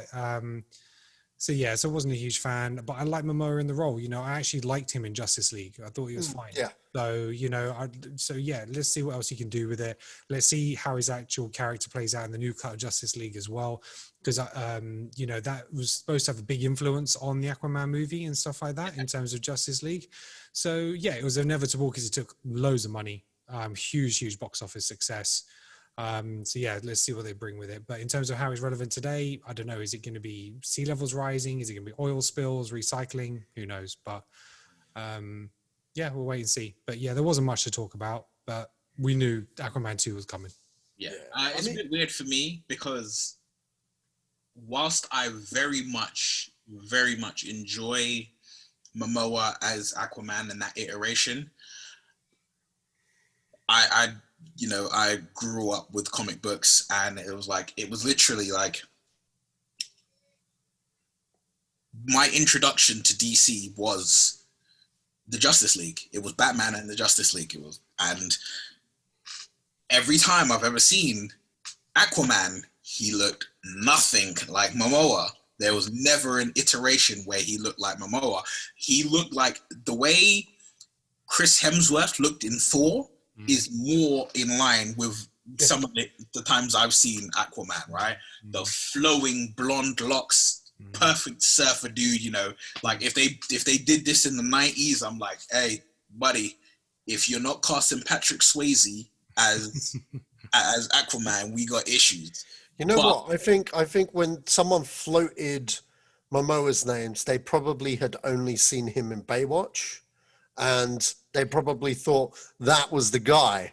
Because if you look at him in his early days in that young, he is the guy. You know what I mean? He just needs to shave the beard and shave the locks and go back to that old school look. And he still looks youthful with the beard off because he shaved it off like a few years ago, like very briefly. He still looks like he does. He just looks more hench than his Baywatch character. I mean, he could, and he is a natural blonde. That's all. You know, it's gone darker as it's gone longer, or maybe he dyes it darker. I don't know. But in Baywatch, when I think of him in Baywatch and what Aquaman is, I'm still thinking Jason Momoa. So when he's looking like the guy from Game of Thrones, which has been his signature look for I don't know, the past 15 years, you know what? Like I'm fine with it. I'm fine with him. But I totally get what you mean by the look. Maybe that's why they cast him. Maybe they're like, okay, we'll do that for that look for people that are into Game of Thrones and know who he is in general now, because women love him. But at the same time, you know, if they wanted to change up his look and have him more traditional like the comics, he just needs a pair of clippers, man. I think that's probably the reason they changed it, because Aquaman was always like the weak one, man, make jokes out, funny. So like, let's make him a huge badass that people aren't going to mess around with. So that's exactly. Again, it ties into something I said earlier, where it's like I have complete faith in Snyder, and it was like, you know, slided. It was like, hey, this is what Aquaman is. Because if you think of Momoa as a person, it's someone who's very in touch with their heritage, you know, the you know, from Hawaii, and the heritage of people who are like, okay, you know what, we are one with the ocean. We know our history in regards to being a people of the sea and things like that. Then when you want to make Aquaman more relatable, that's what you do. You don't just say, oh, you know what, you're just a, you know, like your token regular Hollywood white guy, blonde hair, blue eyes. We're gonna just say that, you know, anybody could play you. You know, it could be like, oh, who don't we have in a film? Oh, we don't have Bradley Cooper. There's Aquaman. You know, like, no. It's like they actually took time to invest and develop a character on their own terms. And I'm all for that. I think there is always going to be a part of me that's, you know, the comic book part of me that's just like, when I pick up that Justice League comic, you ain't the bread I'm seeing. But at the same time, I'm like, that's when I love an iteration of a character, is when you're like, we're gonna differ from everything you've ever seen, but for all the right reasons. For me, again, because low expectations with the DC universe in general. Low expectations have had me gravitating to even liking like the worst films. And those low expectations, they served me well with Aquaman. I went in there, I enjoyed it. Sure, it played like I think the problem with the DC movies that aren't done by an auteur like Chris Nolan is that they tend to look like a 90s superhero movie. And unfortunately, that's what the start of Aquaman kind of was, when he first goes into the sub and he's got the Vildown Sassoon moment, wash and go with the hair in slow-mo and shit. And like, it just played like a 90s action movie, but on a bigger budget. And you know what? After watching a few gritty indies, sometimes you need some 90s cheese, and that was the mood I was in. And when I watched Aquaman, and it delivered in spades, I enjoyed it. Amber Heard was very good in that film. I thought she was really good. I thought she was very good. And I will touch on this. Despite what she's done, and I know there's petitions to have her removed and whatnot. Why? Look, fine. Fine. Fine. I mean, you know, why attack someone's livelihood? You know, she's been cast for a role that she's quite good at. In fact, very good at. And I know people will be like, oh, but they cancelled Johnny Depp with fucking Jack Sparrow. That's fine, but two wrongs don't make a right. I like my universe is consistent. End of the day. You know what I mean? Unless she was hit by a bus, fine, recast. But you know what I mean? It's not like she did a bad job. Yeah, it's not like she did a bad job. Okay, and that I might get some hate for that, but you know what? If you know me, you know my stance on Amber Heard shit. She crazy, okay? She clearly, I am Team Johnny, but at the same time, even though I'm Team Johnny Depp, I'm not gonna be like, yeah, well, fuck you. You can't work in this town ever again. No, it's not. Two wrongs don't make a right, and you know, justice will come to her and let the courts decide that. But this is a separate issue, and the issue is, you know, when it comes to her as that character in this movie, I believed it. She was sick in Justice League. She was sick for what little she had in Justice League, you know. Was she in BVS as well? No, just Justice League, yeah. So she was all right in Justice League, and I felt, to be quite honest, because Momoa didn't have a lot to say, she did have quite a big part in that movie. She was his guide into it. Yeah, exactly. And that's the thing. She was the main guide into the movie, like Neil just said. And I think removing her with another actress could pull people that were fans of the first one a little bit out, you know. Yeah. But then, it's not like it's not the same similar. It's not the same kind of situation of like Terrence Howard not being Rhodey in Iron Man 2. It's because That was more directly. Well, it depends which version of the story you've heard. Like not getting into that, but it was a thing of there wasn't a big media hype and buzz around this person and their activities. Yeah, that's right. It should or shouldn't be in a role. I felt Marvel handled that well. Whenever they've had an issue with an actor, they've always handled it well. It's never glorified in the public eye. Whereas this has been. Yeah. But it's not been an issue with the production of the movie. Yeah, I mean, to be fair, DC haven't addressed anything with Amber Heard, so credit to them for that at the moment. Yeah, exactly. And also, I think, credit to them, as well as it's a completely separate issue. It's a completely separate issue, and I just don't believe in going after someone's livelihood. Yeah, well, the thing with Amber Heard is like a private issue where with the stuff with Iron Man, that was contractual and between the studios and the actor directly. Yeah, exactly. So, but anyway, that's just my 2 cents on Aquaman 2. As for Aquaman 2, I'm intrigued. I can't wait. You know what I mean? I wouldn't say I'm super hyped, but I can wait, but I'll see it. Yeah, I'll watch it. See what they do. The Suicide Squad. Okay, I'm going to go first with this. This is the one that impressed me. Okay, mainly because James Gunn, when they did Suicide Squad, they obviously looked at Guardians of the Galaxy and they're like, we need this. Yeah. Which one can we do? Okay, we need it to be like Guardians. Let's pop in that soundtrack. Let's da-da-da. You know what I mean? And that's basically what they were going for. What James Gunn showed. And they changed it halfway through the movie. Yeah, and then they changed it. Yeah, exactly. And then they did what they did. But you know what? By hiring James Gunn, okay, not only does he get to recharge his batteries on the Guardians franchise by doing something a little bit different, we've got someone that has risen through the ranks of Hollywood to be, a very good auteur. And this is a James Gunn film. It's not an imitation of a James Gunn film. This is a James Gunn film.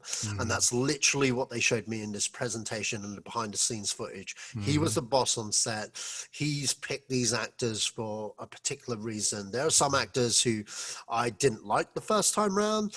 And there are even actors in that original movie that I just don't like. But you know what? If James Gunn is in charge and he's still got them cast, he's going to get the best out of them because he's an actor's director.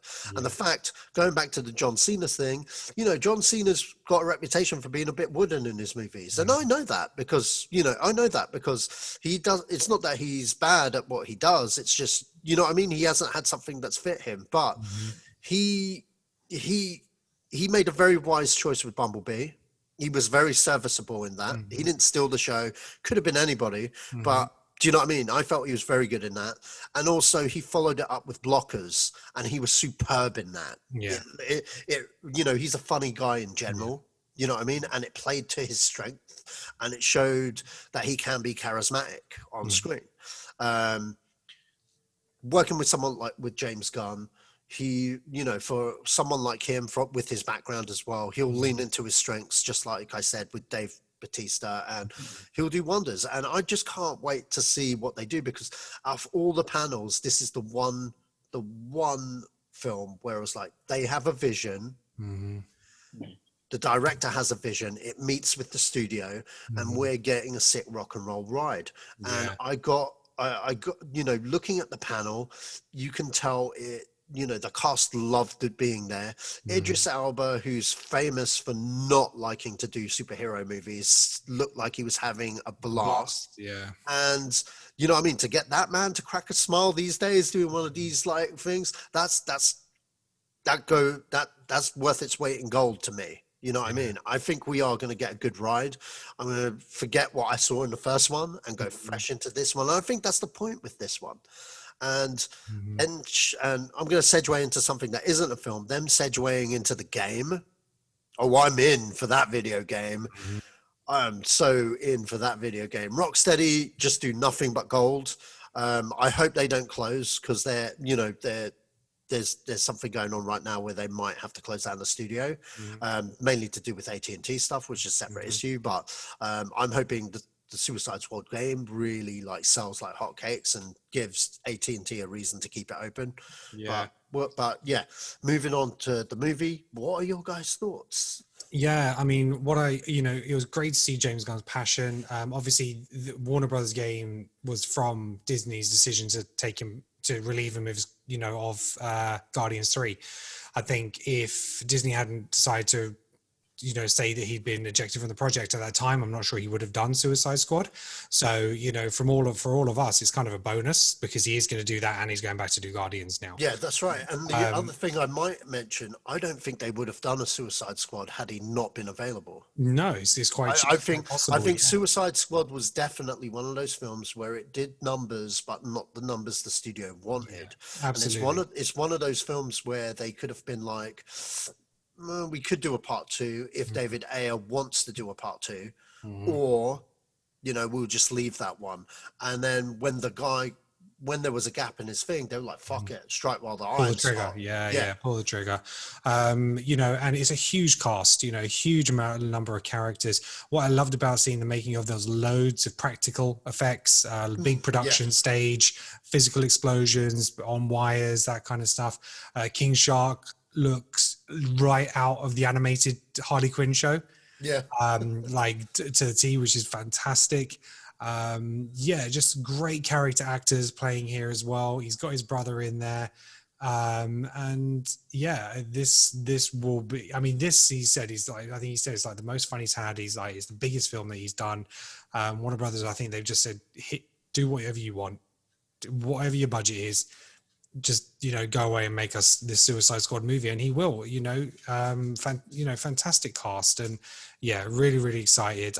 I'm kind of. It was nice to see something different from like a behind the scenes kind of trailer, as opposed to just a straight out trailer, because I actually did get more out of it. I got more excited listening to Gunn and the other actors talk about how passionate they are about it. So that was really refreshing to see. So totally dug it. Yeah. Well excited. Yeah, that's right. I mean, like the behind the scenes featurette, I do like those. I mean, like the first one in modern years is like, I really liked what JJ did with the Star Wars ones, with episode 7. And I think Rian Johnson did a similar one with episode 8, and there was one for Rogue One, and then there hasn't been one since. But I really enjoyed those ones. I actually felt they were better than the trailers. But this had the same kind of vibe, and it was a good insight to the production and to really show that this is in safe hands. So, yeah. No. Okay, so I'm a bit... I don't know. I was more interested in the game than I was the film. In regards to the film, though, it's... As you said on numerous times, Sash, you're in it with the kind of lowest possible expectations. Yeah. That's kind of where I'm at with the Suicide Squad. Okay. I don't have any issues with the last film. I don't have any issues with this film. I'm not jumping up and down super excited because James Gunn's helming it. I'm not. There's nothing that has got me being like, oh my God, I can't wait to see this. I'm just like, it's going to come out. I'm going to watch it. And that's it. Because it's sort of like there isn't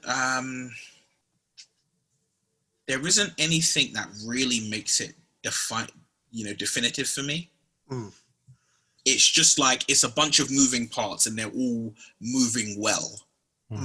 Right, and it's sort of like a moving part is James Gunn, and the last couple of films that James Gunn has made have all been brilliant films, so the expectation is it's going to be brilliant. That's a good moving part.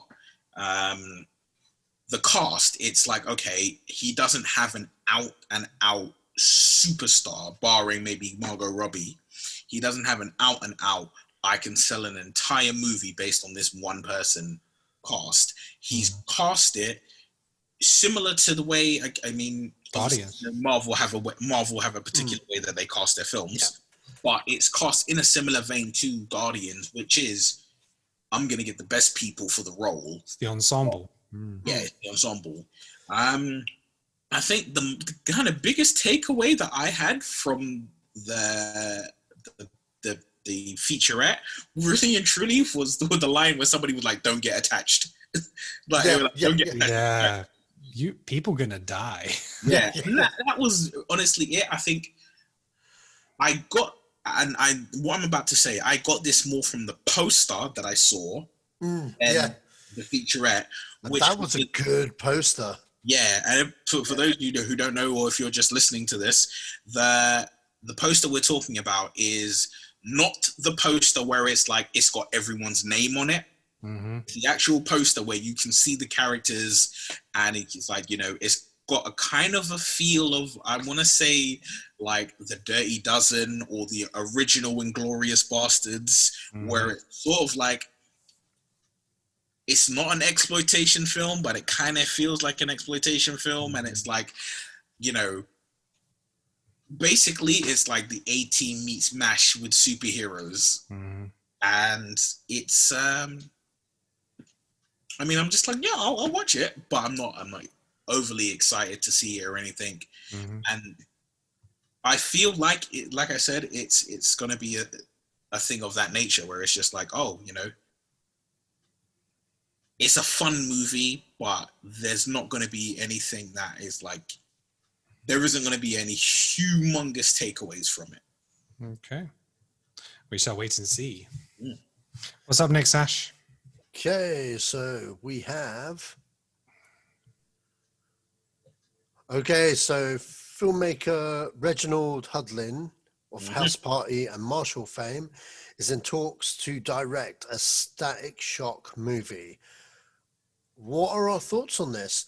And more importantly, can someone educate me on Static Shock? Because I've never heard of Static Shock. And I remember him from the TV animated series. Yeah, an animated show. He's a few runs. So yeah, he's been around. He had a good, decent run on that. I think he did some crossovers like with Batman maybe on some of these. So I think there's a bit of a crossover there. But yeah, he's very much a young kid from what I remember, like teenager. He's tied quite closely, if I remember correctly, he's tied somewhat closely to Black Lightning. Right, okay. But yeah, other than that, I don't really know much about the character. So for me, this wasn't much of a thing for me. I haven't watched the Black Lightning TV show. I watched the first couple of episodes, couldn't get into it. And he did hardly anything in the crossover, and I've kind of stopped watching those shows now. I'm kind of done with them. The whole of CW, or? Yeah, pretty much. I'm not watching any of it now. I did watch crossover, and he just really under-delivered. He had loads and loads of nice Easter eggs, but yeah, I'm kind of done with that now.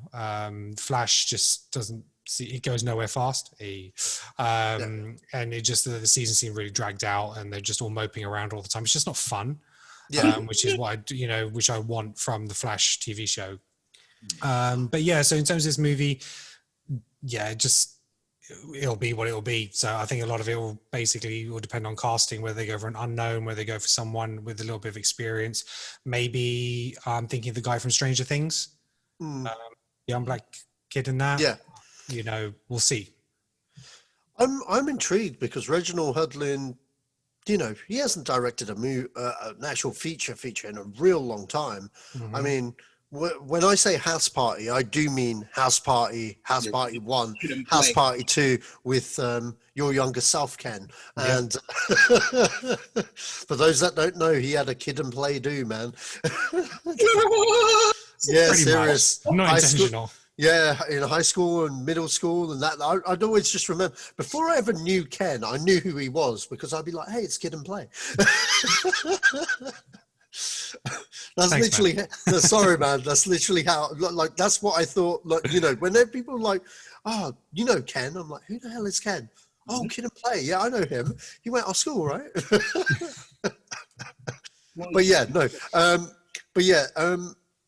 Interesting that they get, he's been a TV director for quite a long time. He hasn't really done anything big since the 90s. So I'm intrigued how this plays out. Is it a comedy? Because he also did Eddie Murphy's Boomerang as well. Definitely a comedy. Yeah. Imagine, I'm sorry to interrupt you on that. I imagine what it is, because I remember him from House Party, and I remember him from Boomerang, and I remember him from he was like one of the producers, I believe, on Django Unchained. Yeah, that's correct. He was. Yeah. Yeah, right. Because I'm Because he's an actor as well. I think he was in Django as well. Yeah, right. Well, I remember him from a number of things, but I think what it is just a quick.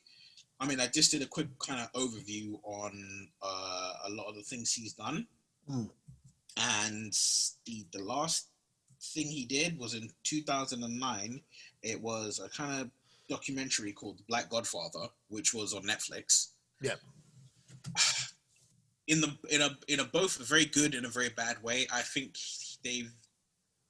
what's kind of being pushed forward is they're basically looking at this in I guess you could say a similar vein to Black Panther, where they're hiring a veteran, a black director who has a solid track record and solid history within the realms of presenting black entertainment on television or on films and on TV, and they've brought him in for Static Shock because it's a character that there's never been a live action Static Shock, so it's a new way to present it. And plus, I guess it's a low risk as well. Yeah, very low risk. Low risk on IP as well as the director as well. Yeah. And hopefully you'll be able to do something stealthy. Yeah. You know what I mean? Because like there's not a lot of people that are like, hey, a Static Shock movie's being made, but you know, they could strike gold with this and it just be something that we didn't know that we wanted. You know? Because you get that kind of thing all the time. So at the moment I've got no expectations on this. But you know, until we see more, then I kind of feel like, in all honesty, that if there wasn't a Black Lightning TV show, we'd be talking about a Black Lightning movie. Oh yeah, totally. Moving on, The Flash and Why It Sucks. Okay, all right. Before I go into Why It Sucks, I'm going to go into why it's good. Okay, Batfleck back. We love Black Flag. We love Ben Affleck as Batman. I know I do. I don't give a fuck what anyone else thinks, but I actually think when they said he was Batman, at first I was like, what, really, Ben Affleck? But then the more I thought about it, the more I was like, you know what, I could see it. And then the first image we got of him in the Dark Knight Returns suit, I was like, you know what, if you were to get a picture of Batman and pretend there's never been a Batman movie ever made, and you had a picture of every Batman in all of their suits, and you turn around to me back, you know, and I've never seen a Batman movie. I just know about him from the cartoons and the comics. If I was to pick one suit, one live action Batman there and then, without even knowing who the actor is, it would have been Ben Affleck's Batman. Do you know why? Because it's the perfect representation of the fucking comic book, man. You know what I mean? Like visually, all on visuals here. I'm not acting, whatnot. That's all secondary in this thought process here. And even though he was given shit films to be in, he was never shit himself. And I know some people have a problem with Batman killing, but you know what? In that iteration of Batman, he would have killed someone. He's had that bad day. You know what I mean? That's the point. That's the point of that role. And he did it really, really well. But anyway, enough of Ben Affleck. What else do they do here? They bring in my opinion, the greatest Batman that ever walked the fucking earth, Michael fucking Keaton, the original bad boy. Don't give me no Adam West shit. Michael fucking Keaton, okay, is back. They've confirmed it. I'm like, what the fuck is going on, motherfuckers? So this gets me excited. This really does get me excited with the casting of those two Batmans. Moving on to the negative, it's still Flashpoint. Well, you have to have Flashpoint if you're going to have do this time travel thing. I don't think there should be a Flashpoint personally. I don't. I think now we've established that they're doing different things over at DC. There's no reason to light that fire yet because they're still continuing past the Justice League movie. The only reason why they started bringing that is because they weren't, well, maybe they do know what they're doing, I don't know. But I just think that would make a better story as a Justice League movie rather than a Flash origin story. I think let's just have a traditional Flash origin story myself. Yeah, we have the TV show, but not everyone watches the TV show, you know? Yeah. And also the other thing, first time people going into the Flash, you know what I mean? This will be their first time going into a Flash movie. And I just think it's bringing a lot of baggage from other stuff, you know what I mean? And you're supposed to go with it. But then saying that, you know, good writers could make that work. You know what I mean? It's just not the Flashpoint that I really wanted to see. You know what I mean? It's not how I thought it would go down. But it's going down that way, or so they say. And when I say, or so they say, they didn't show anything. Obviously, they haven't shot anything. But we've been down this road before. I remember a Comic-Con where I can't remember the name of the director, but he did a little movie called Dope. And in Dope, there's a few Flash references in there. And that guy was the biggest Flash fan. And then when he got announced as the director of The Flash, you know what? I couldn't wait for his movie. You know what I mean? He was on it he was the longest director for a very long time. And then they didn't like what he did, or they changed direction or whatnot. And then since then, about 70 other people have been through. This is just idea of the week for me. You know what I mean? And yeah, people have signed, but we've seen this before. People signed before, you know what I mean? At the last Comic-Con, people signed and now they're not signed. You know what I mean? Doesn't mean anything. The Flash only means something to me the day they start shooting it, because it's been in the cycle for years now, actual years, to the point where last week Ezra Miller was writing the script himself. Now he's not. You know what I mean? And don't get me wrong, I like the director they've got. You know, it was really good. It too, not so much, but I still enjoyed it. But you know what? He's a good director. And yeah, sure, you can be a good director on The Flash. Whether you get to make your movie or not, I don't know. Because at the moment, it's just a pipe dream to me. And even this at DC Fandom does not even give me confidence that it'll even be a thing until they start filming it. And then it's a reality. And what was the other thing? There was one more thing. That was the main thing. Because I don't believe that this iteration will exist. I think... Yeah. I disagree. So I think that I don't think we need a Flash origin. You first see the CCTV footage of him in BVS. He's in Justice League. He's established. He's got his lair. Otherwise, you're just going backwards and you're going to a prequel situation. The Justice League, which we will see from Zack Snyder, that will give us more of the Flash that we need to know. You've already seen him time travel to Bruce Wayne to speak to him. In the new trailer for the Justice League, you see him, and which I believe is going to be in the Speed Force. So you see him sort of like standing there, all this energy's running over him and stuff like that. I think that's actually him in the Speed Force then. So that will give us a little bit more. Yes, he's gone through a lot of rewrites. I think a lot of that is because of the way that the DCU has played out, and I'm not sure where to fit the character and how to do it. Flashpoint for me this is the perfect time to do it, because I don't want to see the Flashpoint that I've read in the comics and that I've seen on the animated. I don't need a like for like. You know, I'd rather see something slightly different.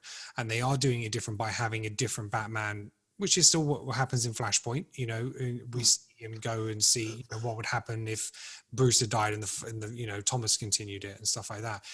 The fact that we're going to get both Affleck and Keaton, it establishes the multiverse, and it establishes, look, we can do whatever hell we want. They showed the concept art this time where they showed the Flash's new suit and the electricity running through it. The art showed Keaton's Batman, and they said that Keaton's Batman actually designs Flash's suit. Yeah. So established that as well. You had Ezra Miller appear in the Flash episode of the crossover as well. So probably a hint that they've been thinking about it for quite a while as well. Yeah, so that was very much a last minute decision, and they put it to him. He's like, yeah, I'm totally up for it. They had the interaction, both Barry Allen and they've actually confirmed Barry Allen actually gives Ezra Miller his name, the Flash, because he references the Flash. He's like, the Flash. Oh, that's kind of cool. So that's canon. That is canon. Yeah, they've confirmed it. Okay. So they've confirmed that is canon now, and so that's potentially where he's going to be getting his name from. So now they said we're up for any kind of crossovers now. And yeah, that's right. And that is pretty much what Flashpoint is going to do. It's going to allow you to say these all exist in the same world, and it creates a different kind of acceptance for Patterson's Batman and everything else, Joker. All this can happen because we can go anywhere with this now, and so I think it's actually needed for DC from that point of view because it's going to help reestablish their universe and their multiverse. Now they've got the writers in place. The Birds of Prey woman, she's been involved. They're trying to get some continuity with their writers and stuff like that. Yeah, I can just see this moving forward now. I'd imagine it's probably going to be released within the next couple of years. I can see it start filming in the next 12 months. So yeah, I've actually got a lot of confidence in it now because up until now, it's all just been kind of through the rumor mill, nothing really official, this director's on it now, this director's on it now, this person's passing it the script. This is the first time I've actually come out and said, this is what we're doing, this is our plan, this is kind of our story. So I do have a lot more faith in it. And I haven't got a problem with Ezra Miller as the Flash. I've enjoyed him in all the movies. A lot of people say he's probably one of the weaker points. I don't see it.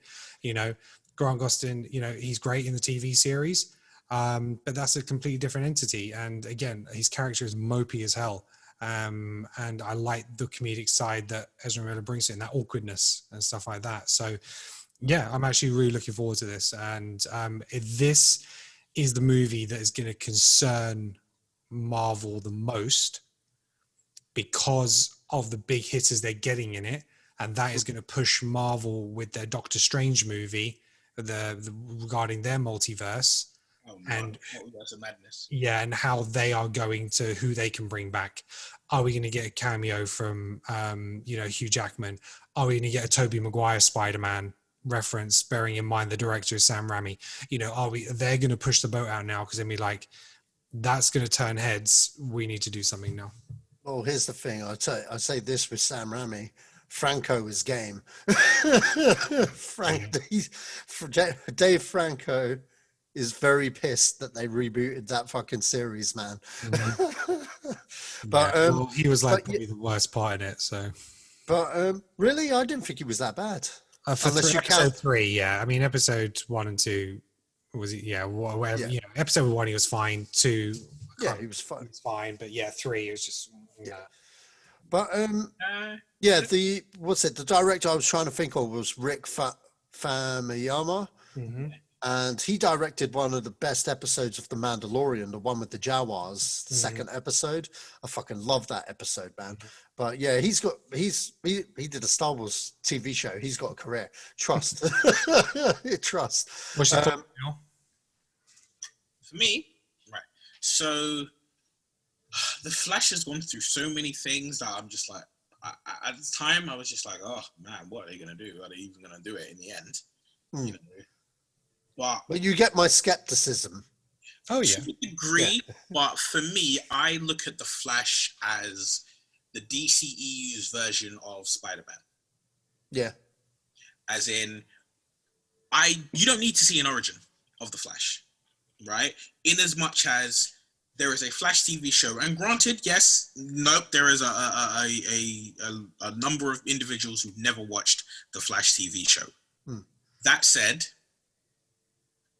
the Flash TV show has been running 5 years, I believe. 5, 6, yeah. 5, 6 years. It's got, another season coming.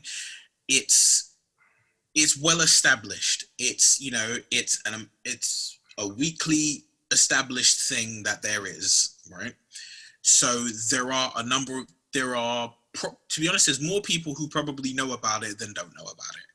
And even the ones who don't know about it, you probably know at least something to do with the Flash. Yeah, people. If you say the Flash, people will know. Oh yeah, like he runs really fast. Yeah, and that's all you need to know. In regards to there doesn't need to be an origin of him simply because they already established it. They established it because in Justice League we have the little clips, and it's just a little tiny thing of, okay, your dad's in prison. Your dad's in prison for the murder of your mother, and you're like, my dad didn't do it. Yeah. Good enough. Yeah. Right. And you get him saving West in the in Justice League, as well. Right? Now you've got that. So what it is basically, I feel like the Snyder Cut is going to establish the character of the Flash that we'll see moving forward. Yeah. But remember, that's not canon to the movies. That's just something extra that we're getting. It doesn't need to be. And plus, with the existence of the multiverse being what it is, everything is canon. Yeah, everything, nothing is canon. So it's everything's interject.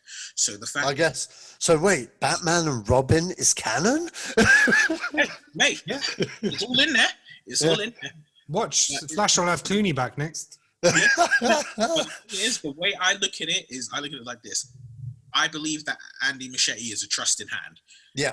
It 1 and 2, brilliant. I had no problem with iMovie. I know that there's a lot of people who had issues with It Chapter 2, but to me, I say, look, you know what? If you read the book, the second half of the book is is a weaker half compared to the first half of the book.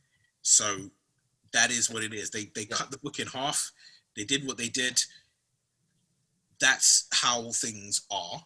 And also, you know, and even if that wasn't the case, like, who the fuck's gonna follow It Chapter 1 and be like, I'm gonna knock out a inch perfect sequel? But that being neither here nor there, he's a trusted hand, and I'm like, yep, okay, him behind the wheel, I'm good with that. The writer, okay, she did Bumblebee, she did Birds of Prey. I feel like even though Birds of Prey wasn't the greatest comic book movie of all time, it probably had a lot of other writers that had their hands in it. And, but it was before she got her hands on it. Yeah, what we got was 7. Or even how it usually works is that whoever was the longest writer on the project, they will always get top dibs over who comes in last minute and retweaks everything. A good example of this, and I'll throw this because not that many people know this, Star Wars. George Lucas wrote the original Star Wars. He wrote 8 drafts of it. And the final iteration, 2 writers, I can't remember their names, but they're a husband and wife team. They wrote his previous movie, American Graffiti, and they also wrote Indiana Jones and the Temple of Doom. They wrote the script that we got in the movie, if that makes sense. But they don't get credit because the Directors Guild of America, they're like, you know, you guys probably add in like a few scenes here and there for chemistry purposes. But like, you know, the majority of the previous script still exists, and Lucas wrote that, and he's been on the project for years. So that's probably what happened, because Bumblebee's not a fluke film. You know what I mean? In terms of that script, that was a solid flick, and that was a solid script. You know what I mean? Birds of Prey, I could only imagine that it probably must have got butchered. I don't know this for fact, so don't quote me on this. I hear where you come from. But I could imagine, because in terms of quality, they're 2 very different scripts. And you know, with the script writer, you can always sense some, you know what I mean, like a similar kind of thing, like, oh, this will be good because it's this guy, and it will have similar feels and shit. Got none of that from Birds of Prey. You know what I mean? But I don't know. I could be completely wrong. I'm just assuming. So anyway, you were saying that. Yeah, so I mean, sorry, I'm just not going to throw her under the bus straight away. Sorry, man. Yeah. They've got a good director on board. They've got a good writer on board. Casting announcements. I'm like, but to touch on what you said, Ken, I agree. I don't want to see Flashpoint as is written in the book, in the comic. I don't want to see Flashpoint as is the Flashpoint Paradox animated movie. I want them to do what Nolan did with the Dark Knight trilogy. Each film is based on a particular comic, but if you read the comic, it's totally different than the film you watch. Batman Begins and Batman Year One hold a similar thread, but they're not the same movie in any capacity. Sure. Beast, you know, The Long Halloween and The Dark Knight, similar threads. they're very vastly different in certain areas. And, Batman Nightfall and The Dark Knight Rises, again. Yeah. Similar steps. They're totally different beasts. And I like that. I'm like, okay, Flashpoint. Now, the key takeaway from Flashpoint is Barry Allen goes back in time and changes something which has an adverse effect. So that's all I need. That's all I need. And then you make a film and I'm like, hey, you decide that you're going to be like, you know what? We're going to disable the brakes and we're going to let this train run. And you say, okay, hey, Affleck, you on board? I'm on board. Keaton, you on board? I'm on board. And I'm like, all right, this train is leaving the station. Let's see where we can go. That I'm cool with that. I've had my moment and my time where I'm gonna see a faithful adaptation of this comic book into this movie. That time has come and it's gone. It was great when it was there, but it's done now. Now everything is, instead of it being a comic book movie, it's a movie based on a comic book now. That's 95% of comic book films are that. Here's a character, here's the loose threads of a storyline, and here's what a director and writer can do with it. And I just want to see it. I just want to see it, and I'm good with it being, from what it currently is, with all the information we currently have and the concept art that we've seen, and the little snippet. I think I saw the same thing you saw, Ken, where it was like side by side, somebody did images of the Flashpoint paradox, and then images of some of the trailer from Justice League Snyder Cut. And it was like, if you looked at them side by side, you're like, holy shit, these are the same things. And it did look like they like Snyder Cut had kind of plans to establish certain elements that would lead to Flashpoint. And I'm like, if that's what you do, perfect, great, knock it out of the park. So I think that's where... And we'll see Justice League before Flash comes to fruition. So yeah, that's right. Sets it up. That's right. And with touching on like the idea of Ezra Miller, I mean, to me, unless you've actively done something that is like, there is zero possibility that it can be misconstrued, that you actively did something super horrible, I'm like, can I separate you from your art? Yeah. And I'm like, Ezra Miller ain't done much that I can really be like, oh my gosh, he is the worst human ever. He needs to be, like locked up. Like, no. All right. There's one video clip of him doing something stupid. And I'm like, listen, like, if there was cameras around with a lot of people, a lot of films wouldn't get made. So let's just leave that one. It's just the times. Yeah. Yeah. You know what? I've never had a problem with him. I know some people have, because the show's quite beloved by the CW fans. You know, I'm not a big CW fan. I did like the show of what I've seen of it. Yeah. And I watched seasons 1 and 2 religiously. Yeah.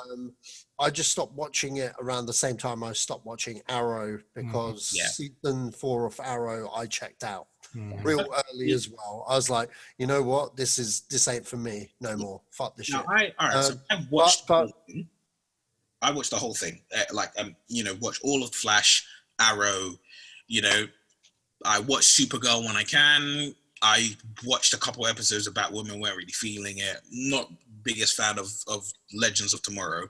But I hear it like this. This is the best way I can sum it up. The TV shows, the DC TV shows, especially on CW, and this is me as a fan, I'm saying this as a fan, I am a fan of these shows. These shows are teen dramas. Yeah. They are teen romance dramas. That's what they are, right? It just so happens that these teen romance, or these, young adult romances, take place in a world where it's acceptable that a dude dresses up like Robin Hood, or a dude dresses up like, a red swim instructor and can run at light speed. You know? but they are not. But they're designed for that. It's episodic TV. You're supposed to be more worried about will they, won't they? Are Iris and Barry going to get together? You're supposed to be more worried about that than you are the fighting crime elements and the bigger picture of it, right? I get that. My point is that that's cool, and that's aimed at a certain audience. Yeah, but that's it's not aimed at me. That's all it is. I checked out because it started getting more into the area that isn't aimed at me. And I was like, that's great. I appreciate you guys like this. I appreciate that's why people like Smallville. I watched 10 seasons of something I hated, by the way. And I still feel I wasted hours of my life watching Smallville. Sorry to any Smallville fans, but it's just not my thing. It's just not my thing. But that's the thing. I agree with you in that light, because I'm like. But my point is, back to my original point is, okay, because we're deviating so much by going into some other rabbit hole, is that I know a lot of people are really fans of the TV show iteration of The Flash. That's cool. But the movie version, he was younger, he was different, because originally the original concept was he was a younger version to play off all the older characters in the movie. I've got no problem with Ezra Miller's performance in that iteration of The Flash. I felt, despite what you think of Justice League, he was not bad. He did the job he was hired to do. He fit the role perfectly in terms of the universe that they created, much like how Ben Affleck was hired as an older Batman. And I just think people are giving him way too much of a hard ride because they want the guy from the show. Grant Gustin, who is, may I say, an amazing Flash. The original Flash, because, well, he's not the original Flash. That was the ship guy, Dawson's dad from Dawson's Creek. But like, do you know what I mean? Like he is the fan favorite, and I get it. But, segueing into something we'll talk about later, multiverses are the thing now.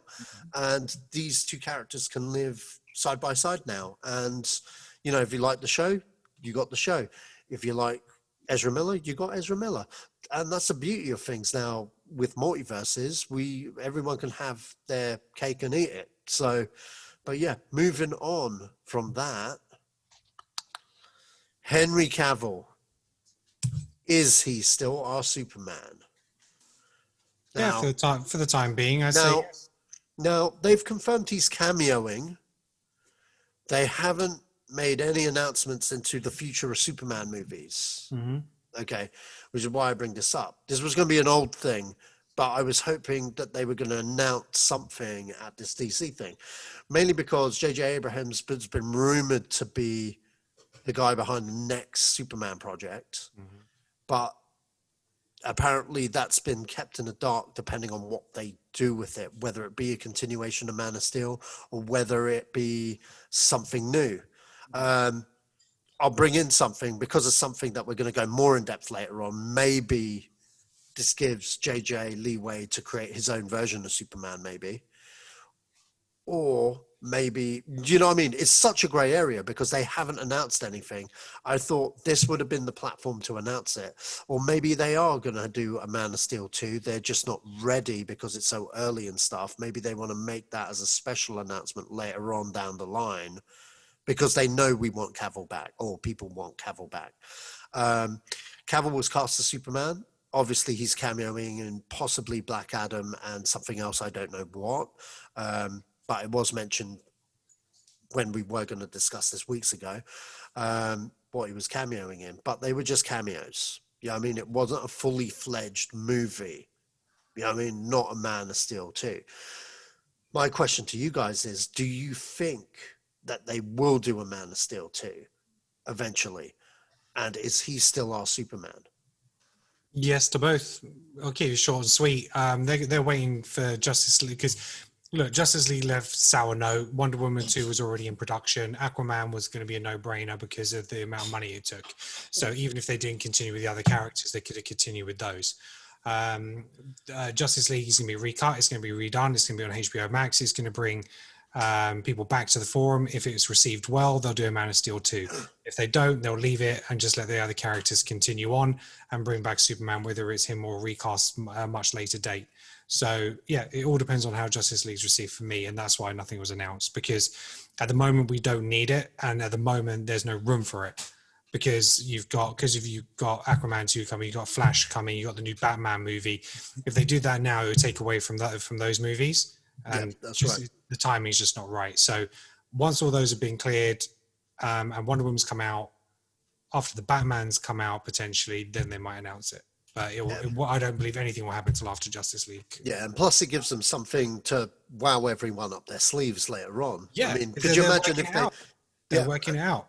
Yeah. You know, so after Justice League, and I'm sure he will do it. He wants to do it. He really wants to. Oh yeah, he does, man. I mean, like, I can't think of privilege to do the role, and he'll stick around. And I can't think of anyone else, to be quite honest. Mm-hmm. He, to me, he's my Superman now. Mm-hmm. You know what I mean? Like, the more I watch Man of Steel, the better it gets. Mm-hmm. You know what I mean? And I've never hated that movie. I've always been like, no, it was good. It was a good movie, but like, I didn't love it. But every time I watch it, I get more hyped. Mm-hmm. You know, like I get more hyped, and I'm like, oh man, I wish there was a number 2, man. Mm-hmm. But Neil, what's your thoughts? Good with it. I mean, the whole J.J. Abrams thing, no disrespect to him at all, but I was like, I feel like it seems like within the realm of comic book movies, if someone, be it a writer, director, actor, if they're in line to do one thing and it doesn't happen, they usually pop up somewhere else. So, it's like, this actor, maybe they auditioned for this role and they didn't get it, and then you see him pop up in another role in the same franchise or the same kind of role, right? And I'm like, J.J. Abrams was supposed to do Superman Flyby. Yep. I don't know, right? He was supposed to do that, and it was at a time when there was a lot of things not going right for Warner Brothers / DC, and it was gonna come, and then it didn't come, and all of that. Do you know much about Superman Flyby? I think my memory of it is really conflicted, because on one hand, I believe it was supposed to be before, or it was after Man of Steel, or before, not Man of Steel, sorry. It was before Superman Returns. Superman Returns, right? It was like one of the projects that they were kind of lining up, and it was like, I think it was after the Superman Lives, and it was like, oh, that's it's around that era, yeah. And then it was like, oh, Superman Flyby. I remember I went to the DC Expo that they had in the O2, right?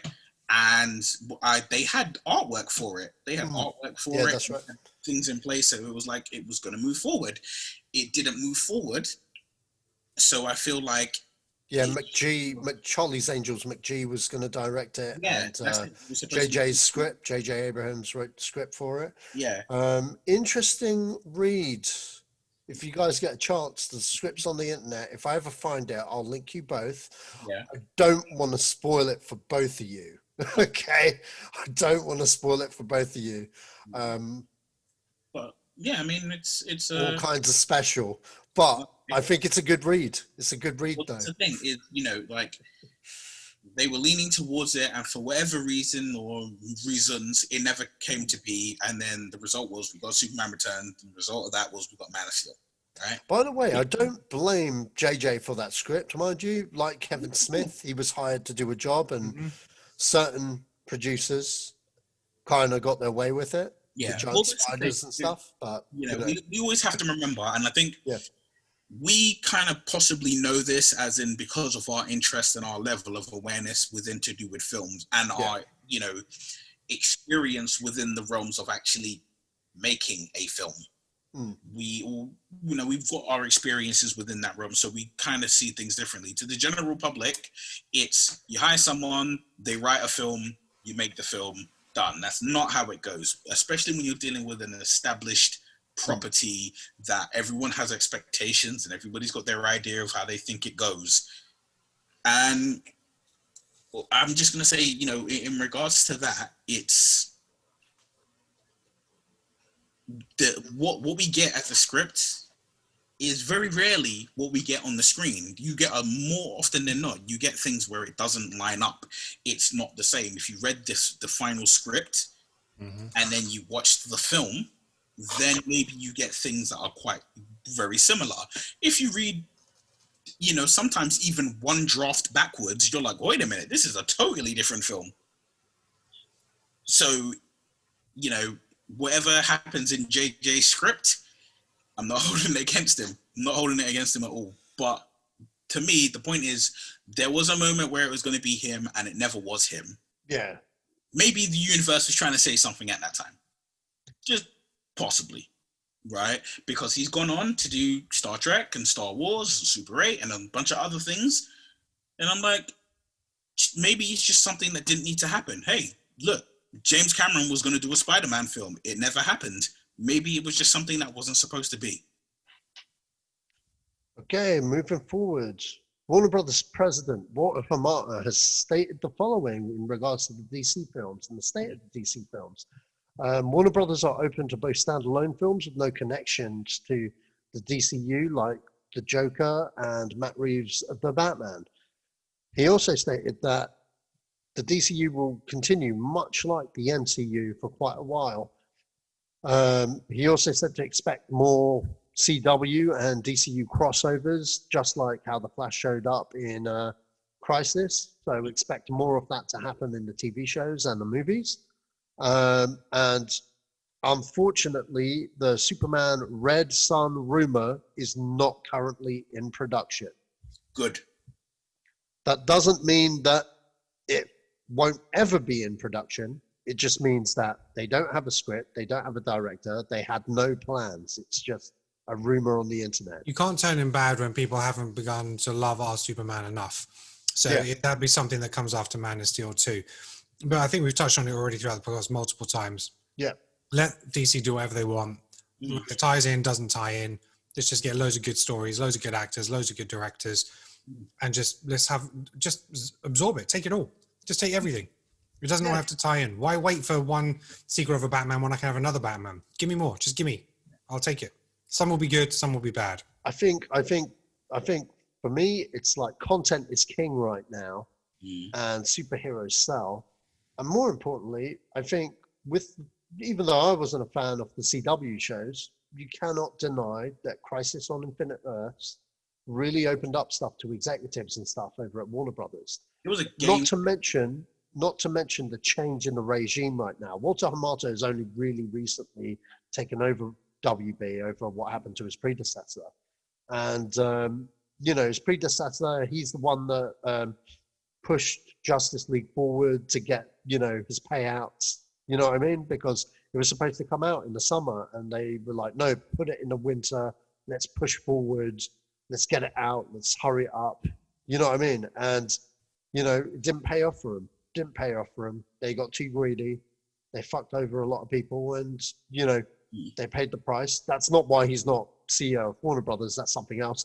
But, the new guy has kind of assessed how it went, kept quiet for a very long time and used this announcement as his, as his board to go, this is, and what he's done is basically said, I've assessed the situation. I am a fan. I've looked at what you guys want. I've looked at what you guys need. And this is where we have the edge over Disney and Marvel. We're not afraid to do standalone movies. We're not afraid to do multiverse stuff. And we're not going to reboot the shit. We're going to plot the course moving forward because even though we've had some misses, we've had some stellar hits. And we're going to roll with the punches and we're dedicated to the fans. And you know what? That statement, I will hands up admit, because I've said it multiple times, Warner Brothers do not have a plan, and they didn't. They didn't have a plan. But what he did, what Walter Hamada did, was put his hand up and said, mistakes were made, but we have a plan now. And not only that, moving forward, it's going to be an optimistic fucking future. And you know what? I can't say anything bad against that. I wish we had that kind of leadership at Lucasfilm. Okay? I really wish we had that kind of leadership at Lucasfilm, because you know what? Warner Brothers for a very long time had kind of treated it with the most disrespect behind the scenes and not said anything. But what did he do? Straight off the bat, admitted the mistake, given us a ray of hope, and has listened to the fans. And I think that's the most important thing you could get out of this. They have a plan now. And just like Ken just said, like, give us all of that. And give me Batfleck. Give me fucking Batfleck. I want a fucking Batfleck movie, standalone. Do it. I know we're getting this R-Paz stuff. If that ends up being R-rated, boy, I can't wait. But yeah, go on. Neil. Okay. How can I put it? I mean, look, in regards to everything he said, I'm on board with everything he said. In regards to everything happening the way it's happening, I'm cool with that. My only thing I definitely do not want to see in any real live action capacity is a Superman Red Son. They were like, oh, it's just a rumor, it's not in production. Good, keep it that way. Never put it into production, ever. Not ever. Not even as a one-off? No, not a one-off, not a one-shot. Look, there's an animated movie of it, leave it there. Animated movie, cool. You're not a fan? No, do you know what it is? I am a fan, but here's the issue where it comes. For those who don't know, the story of Superman Red Son is that it's what happens if the spacecraft that has Superman as a baby in it, Goes to Russia, right? If it crash lands in Soviet era Russia, right? If it crash lands in Soviet era Russia, think the Cold War. If Superman arrived during the Cold War, Soviet Russia, if he arrived then and grew up, you know, Soviet style, if he grew up then, what would he be like, right?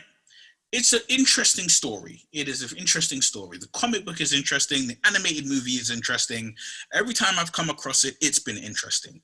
That said, there are certain ideas, certain stories, certain things that work well on the written page or on the comic book drawn page, work well as an animated movie where your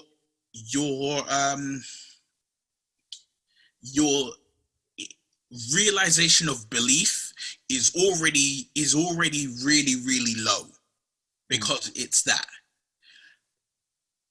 Trying to make it in a live action state, no, because you know when you're making it live action, it's muddy waters in regards to that. To me personally, it's just muddy waters, and I'm like, there's too much that can go wrong. And I say that because the simple fact is, so you want to make a film based in Soviet Russia about arguably one of the greatest American champions. It's going to be, you know, it's going to be a superhero version almost of what the Man in the High Castle, where it's like, well, what if what if the Nazis won World War II? It'd be like, oh, well, what if the Soviet Union had Superman? It can go well or it can go really badly. Mm. And to me personally, I'm just like, look, you've got your iterations of it already. Leave it there, because it's not like America and Russia have the greatest working relationship right now. So the idea and possibility of making a film where you're bringing up Soviet history, you know, hold on 1 second, guys. You know, it's the thing of, you know, bear with me. Okay. Well, yeah. I think we said all we needed to say on that. The last topic of the night, though, let's skip over that. But last topic of the night, which I look like I skipped, the Batman. I'm gonna say this. I said from day one, when man got cast, when they said Robert Pattinson was Batman, yeah, it was left field, just like Ben Affleck. But straight away, like Ben Affleck, I was like, this is gonna work, and this is gonna work because I've never seen Twilight.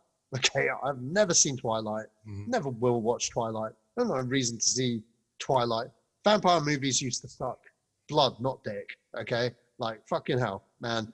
Like I have no reason to watch those films. All right, tween shit. fuck that shit. Just like CW shows. Sorry if you're fans and stuff. Just not my thing. Just not my thing. Okay.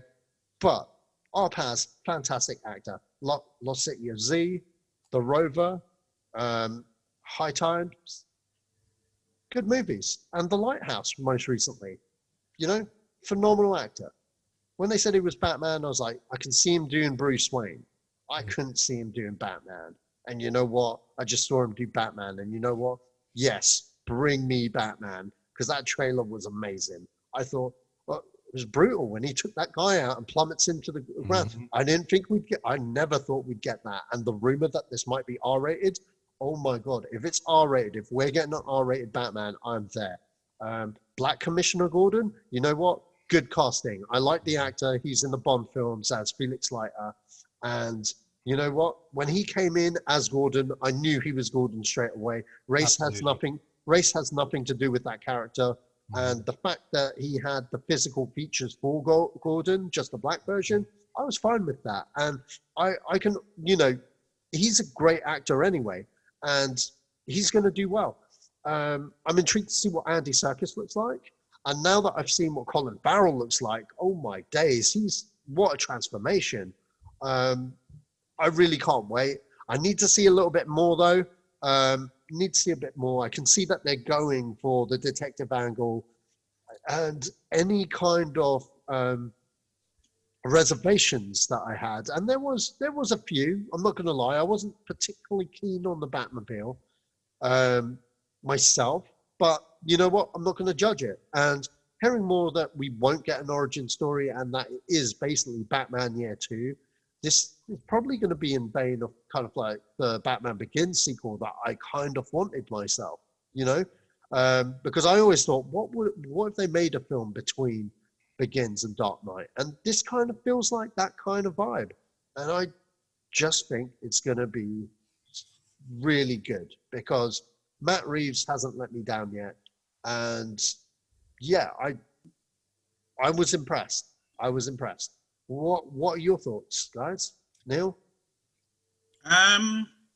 Well, all right. It's been no secret that I'm not completely high on Robert Pattinson as Batman.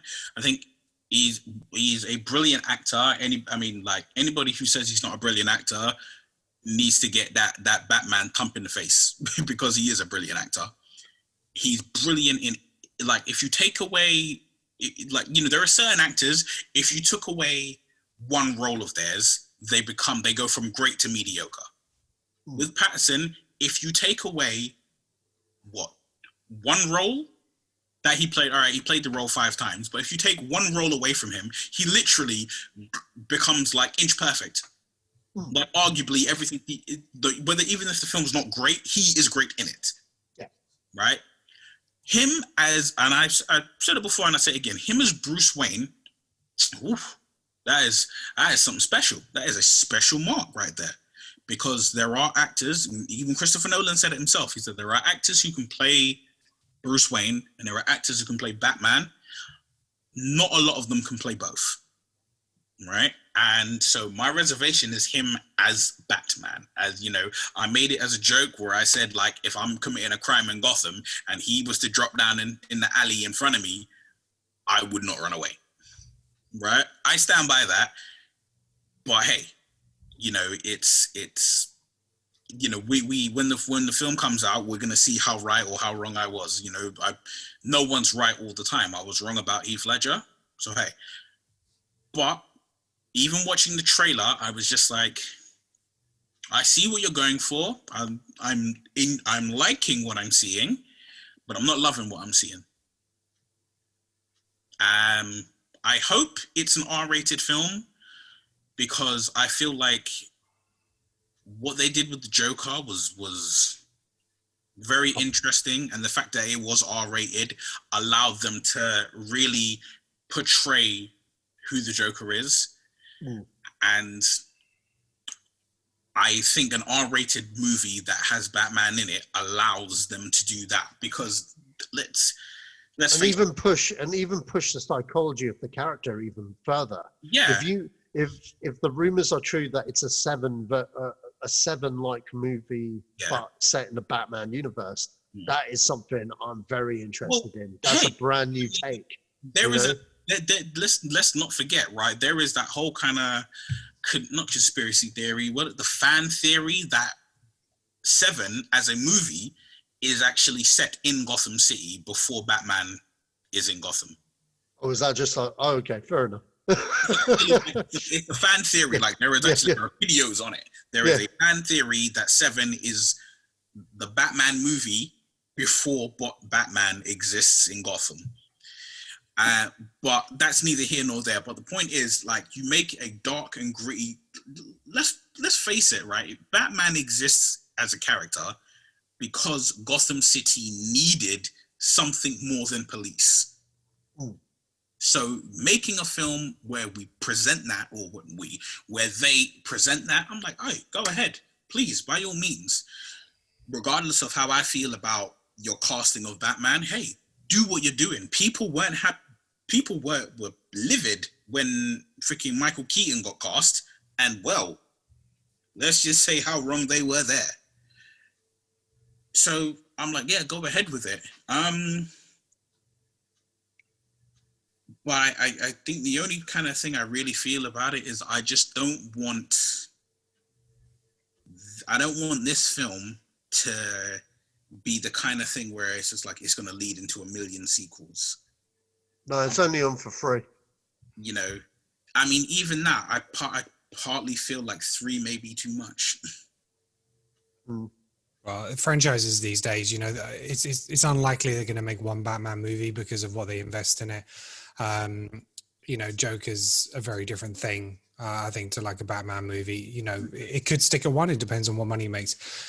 Yeah, when the announcement was made, yeah, I couldn't, like you, Sacha, I couldn't quite see him as Batman. I didn't think he'd have the stature. I didn't think he'd have the presence. But when that shot panned and you see him walk forward in that suit, I was like, damn, okay, I'm interested.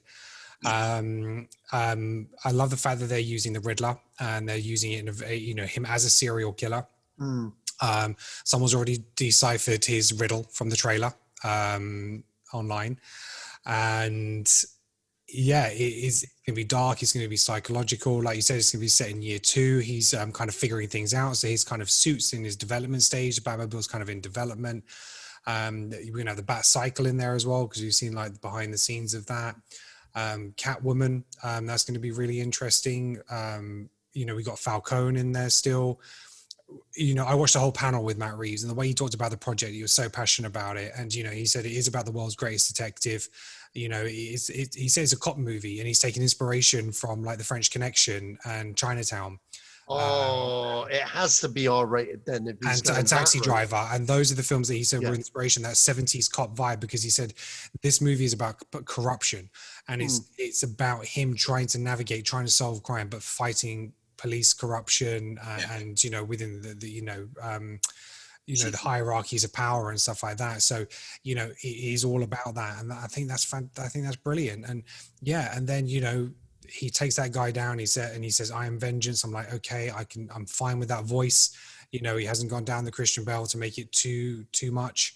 But yeah, he delivered a presence in this movie, and yeah, for me, this was a huge win. And they've only filmed 25-30% of the movie, and we've seen what we've got. My big concern in terms of the casting was Colin Farrell, because I was like, Colin Farrell just looks like Colin Farrell. He's too good looking for the Penguin. The makeup they've done on him is genius. It's brilliant. And because he's a good actor, you know, and he'll bring something to that role. And that bit where he's in the car, it's like, what's with this guy? You know, it's brilliant. You know, so I think Penguin's going to be very much like that mobster boss kind of thing, which they've kind of redone in some of the comics and games. Yeah, I'm very excited for this movie now. I'm all on board. Like my friend Andreas, who's, you know, he's going to be coming up on some Creative Control podcasts. You know, he said that trailer was everything, because he's a huge Matt Reeves fan, and he just felt like he didn't let him down. And I feel the same. You know, he's done fantastic stuff with Planet of the Apes and stuff like that. He's a great storyteller, and that's what we want, a great Batman story, you know. So yeah, bring that on. Really looking forward to it. Yeah, and I think you can see the reaction online from that trailer. Everyone was pretty much taken aback by it, and yeah, I'm sorry you didn't feel excited, Neil. I feel for you, man. You know what it is for me? But I was kind of blown away, if I'm honest. I was me too. I was kind of awestruck by it. For me, the selling point really was when he plummeted that guy in the alleyway, because I was just like, I thought it was just going to be typical bam, bam, oh, he's down. You know what I mean? Whatever. I was just like, he's still going? Someone actually spliced together like the footage between Batman, as in Nolan's trilogy, with that and of Batfleck's Batman, and you see how actual poor the fighting is in those Batman movies. Yeah, that's right. How very lightweight it is, how very it's comical the way they cut it, but it is very comic movie. It's more Adam West than anything else, you know. Oh, in Nolan's movies? Yeah, especially between him and Bane, and you look back at it now and think, Jesus, really? There should have been so much more to that. And well, what makes those movies is the way they cut it, and not only the way they cut. Guy who fell down without getting hit. Yeah, not only the way they cut it, but like the score and everything else. Creates a feeling. But what they did in that trailer was the fact that it was one shot, no cuts. You know, and that's for me, that's really good, because as a kung fu movie fan, you know what I mean, when they film stuff properly in the Hong Kong style, that's how they do stuff. You know, even like George Lucas with Episode 1, The Phantom Menace. He shot that lightsaber battle where you can see the action, you know what I mean? And that's how 80s movies were done, where you could see the action and what's going around around you. Yeah. And the fact they didn't cut it added so much more to the action there. I hope the action is more like that. The only Batman that I know that impressed me with the fights was Ben Affleck, because even though I hated BVS, that warehouse scene was everything. Yeah. You know what I mean? What it is, I think we kind of have to, I look at it like this. I was like, each fight, whether it's the Nolans, whether it's, you know, the Nolan films, whether it's, you know, BVS and Batfleck, whichever way it is, we have to look at A, the times that those films came out, and B, the direction that we were looking at in those. With Nolan's films, Nolan's Batman films weren't about the fighting. They weren't about the fact that Batman could kick your ass. It was a given that Batman was going to kick your ass. So you just needed to see him hit someone. And it's like, you're a regular guy. If he hits you once, I expect you to fall down. It was, you know, like, it was like professional wrestling, you know. Yeah. You don't expect to see The Rock fighting, you know, Doink the Clown and Doink getting some real good offense in. You're like, oh, he's going to hit you once and you're going to fly. Bye. Done. So that is where that came in. With Snyder, it was more a thing of, well, we've got the Arkham Batman games, so we see that, and that's what we saw. That's why I was saying that warehouse fight was literally ripped right from those video games and presented, and I was like, boom, gold medal. You did what, like, you showed for the people, the generation that grew up with the Arkham games as their Batman. You just showed them what they needed. But what's happened in the interim is we've had things like John Wick, and John Wick has blown up and become what it is now. It's similar to, you know, you look at Casino Royale, and the fighting in Casino Royale is very similar to the fighting in the Bourne movies, because the Bourne movies set a pedestal for fights. So that's what we got. It was a lot more close combat. It's a lot more brutal. Now we've moved up and we've had John Wick. So now with that, when we see Batman, and especially because of the fact that, I'm not going to say because of the fact that, you know, there's, you know, eyebrow raisers and questions as to whether or not Robert Pattinson can do the business in regards to the physicality. But because of the nature of it, it's, you know, we're in a post John Wick world, where, you know, you can see a training video of Keanu Reeves destroying an assault course. I'm like, you need to see your hero, whether it's superhero or not, you need to see your hero really kick ass. And I imagine. Well, this kind of sums it up where I really hope it's R-rated, because if it is, that will bring a brand new dimension to the character that we've never seen before on screen. It'll also make Matt Reeves' film stands out amongst all the other ones as well, as being his own iteration of Batman. And Definitely. I think moving forward, this is definitely something to look out for. Mm-hmm. On that note, I think it's time to end the podcast, man. This thing's almost been going on 3 hours, man, maybe over. Neil, where can we find you? You can find me in Gotham City sitting on the bat symbol. But, you can find me on Instagram at Shoot for Moon Pics. That's about it. And Ken? You can find me on Twitter at Kenan Talks Film. That's Kenan Talks Film. For all your latest movie news. And you can find me on Sashman3 on Twitter. Okay, guys, I guess that's a wrap. It's been a long podcast. Sorry, Ken, I know you've got like other things and stuff, but I felt really bad. I got work in the morning, man. Me too, man. Me too. Do you have to go into the office or? Yeah. Oh, shit. Okay. It's okay. Right. I'm vengeance. Well, this is Zedos Gang signing off. See ya, pals. Peace. Go on, do it. Come on. I am the man that killed Jamie Lannister.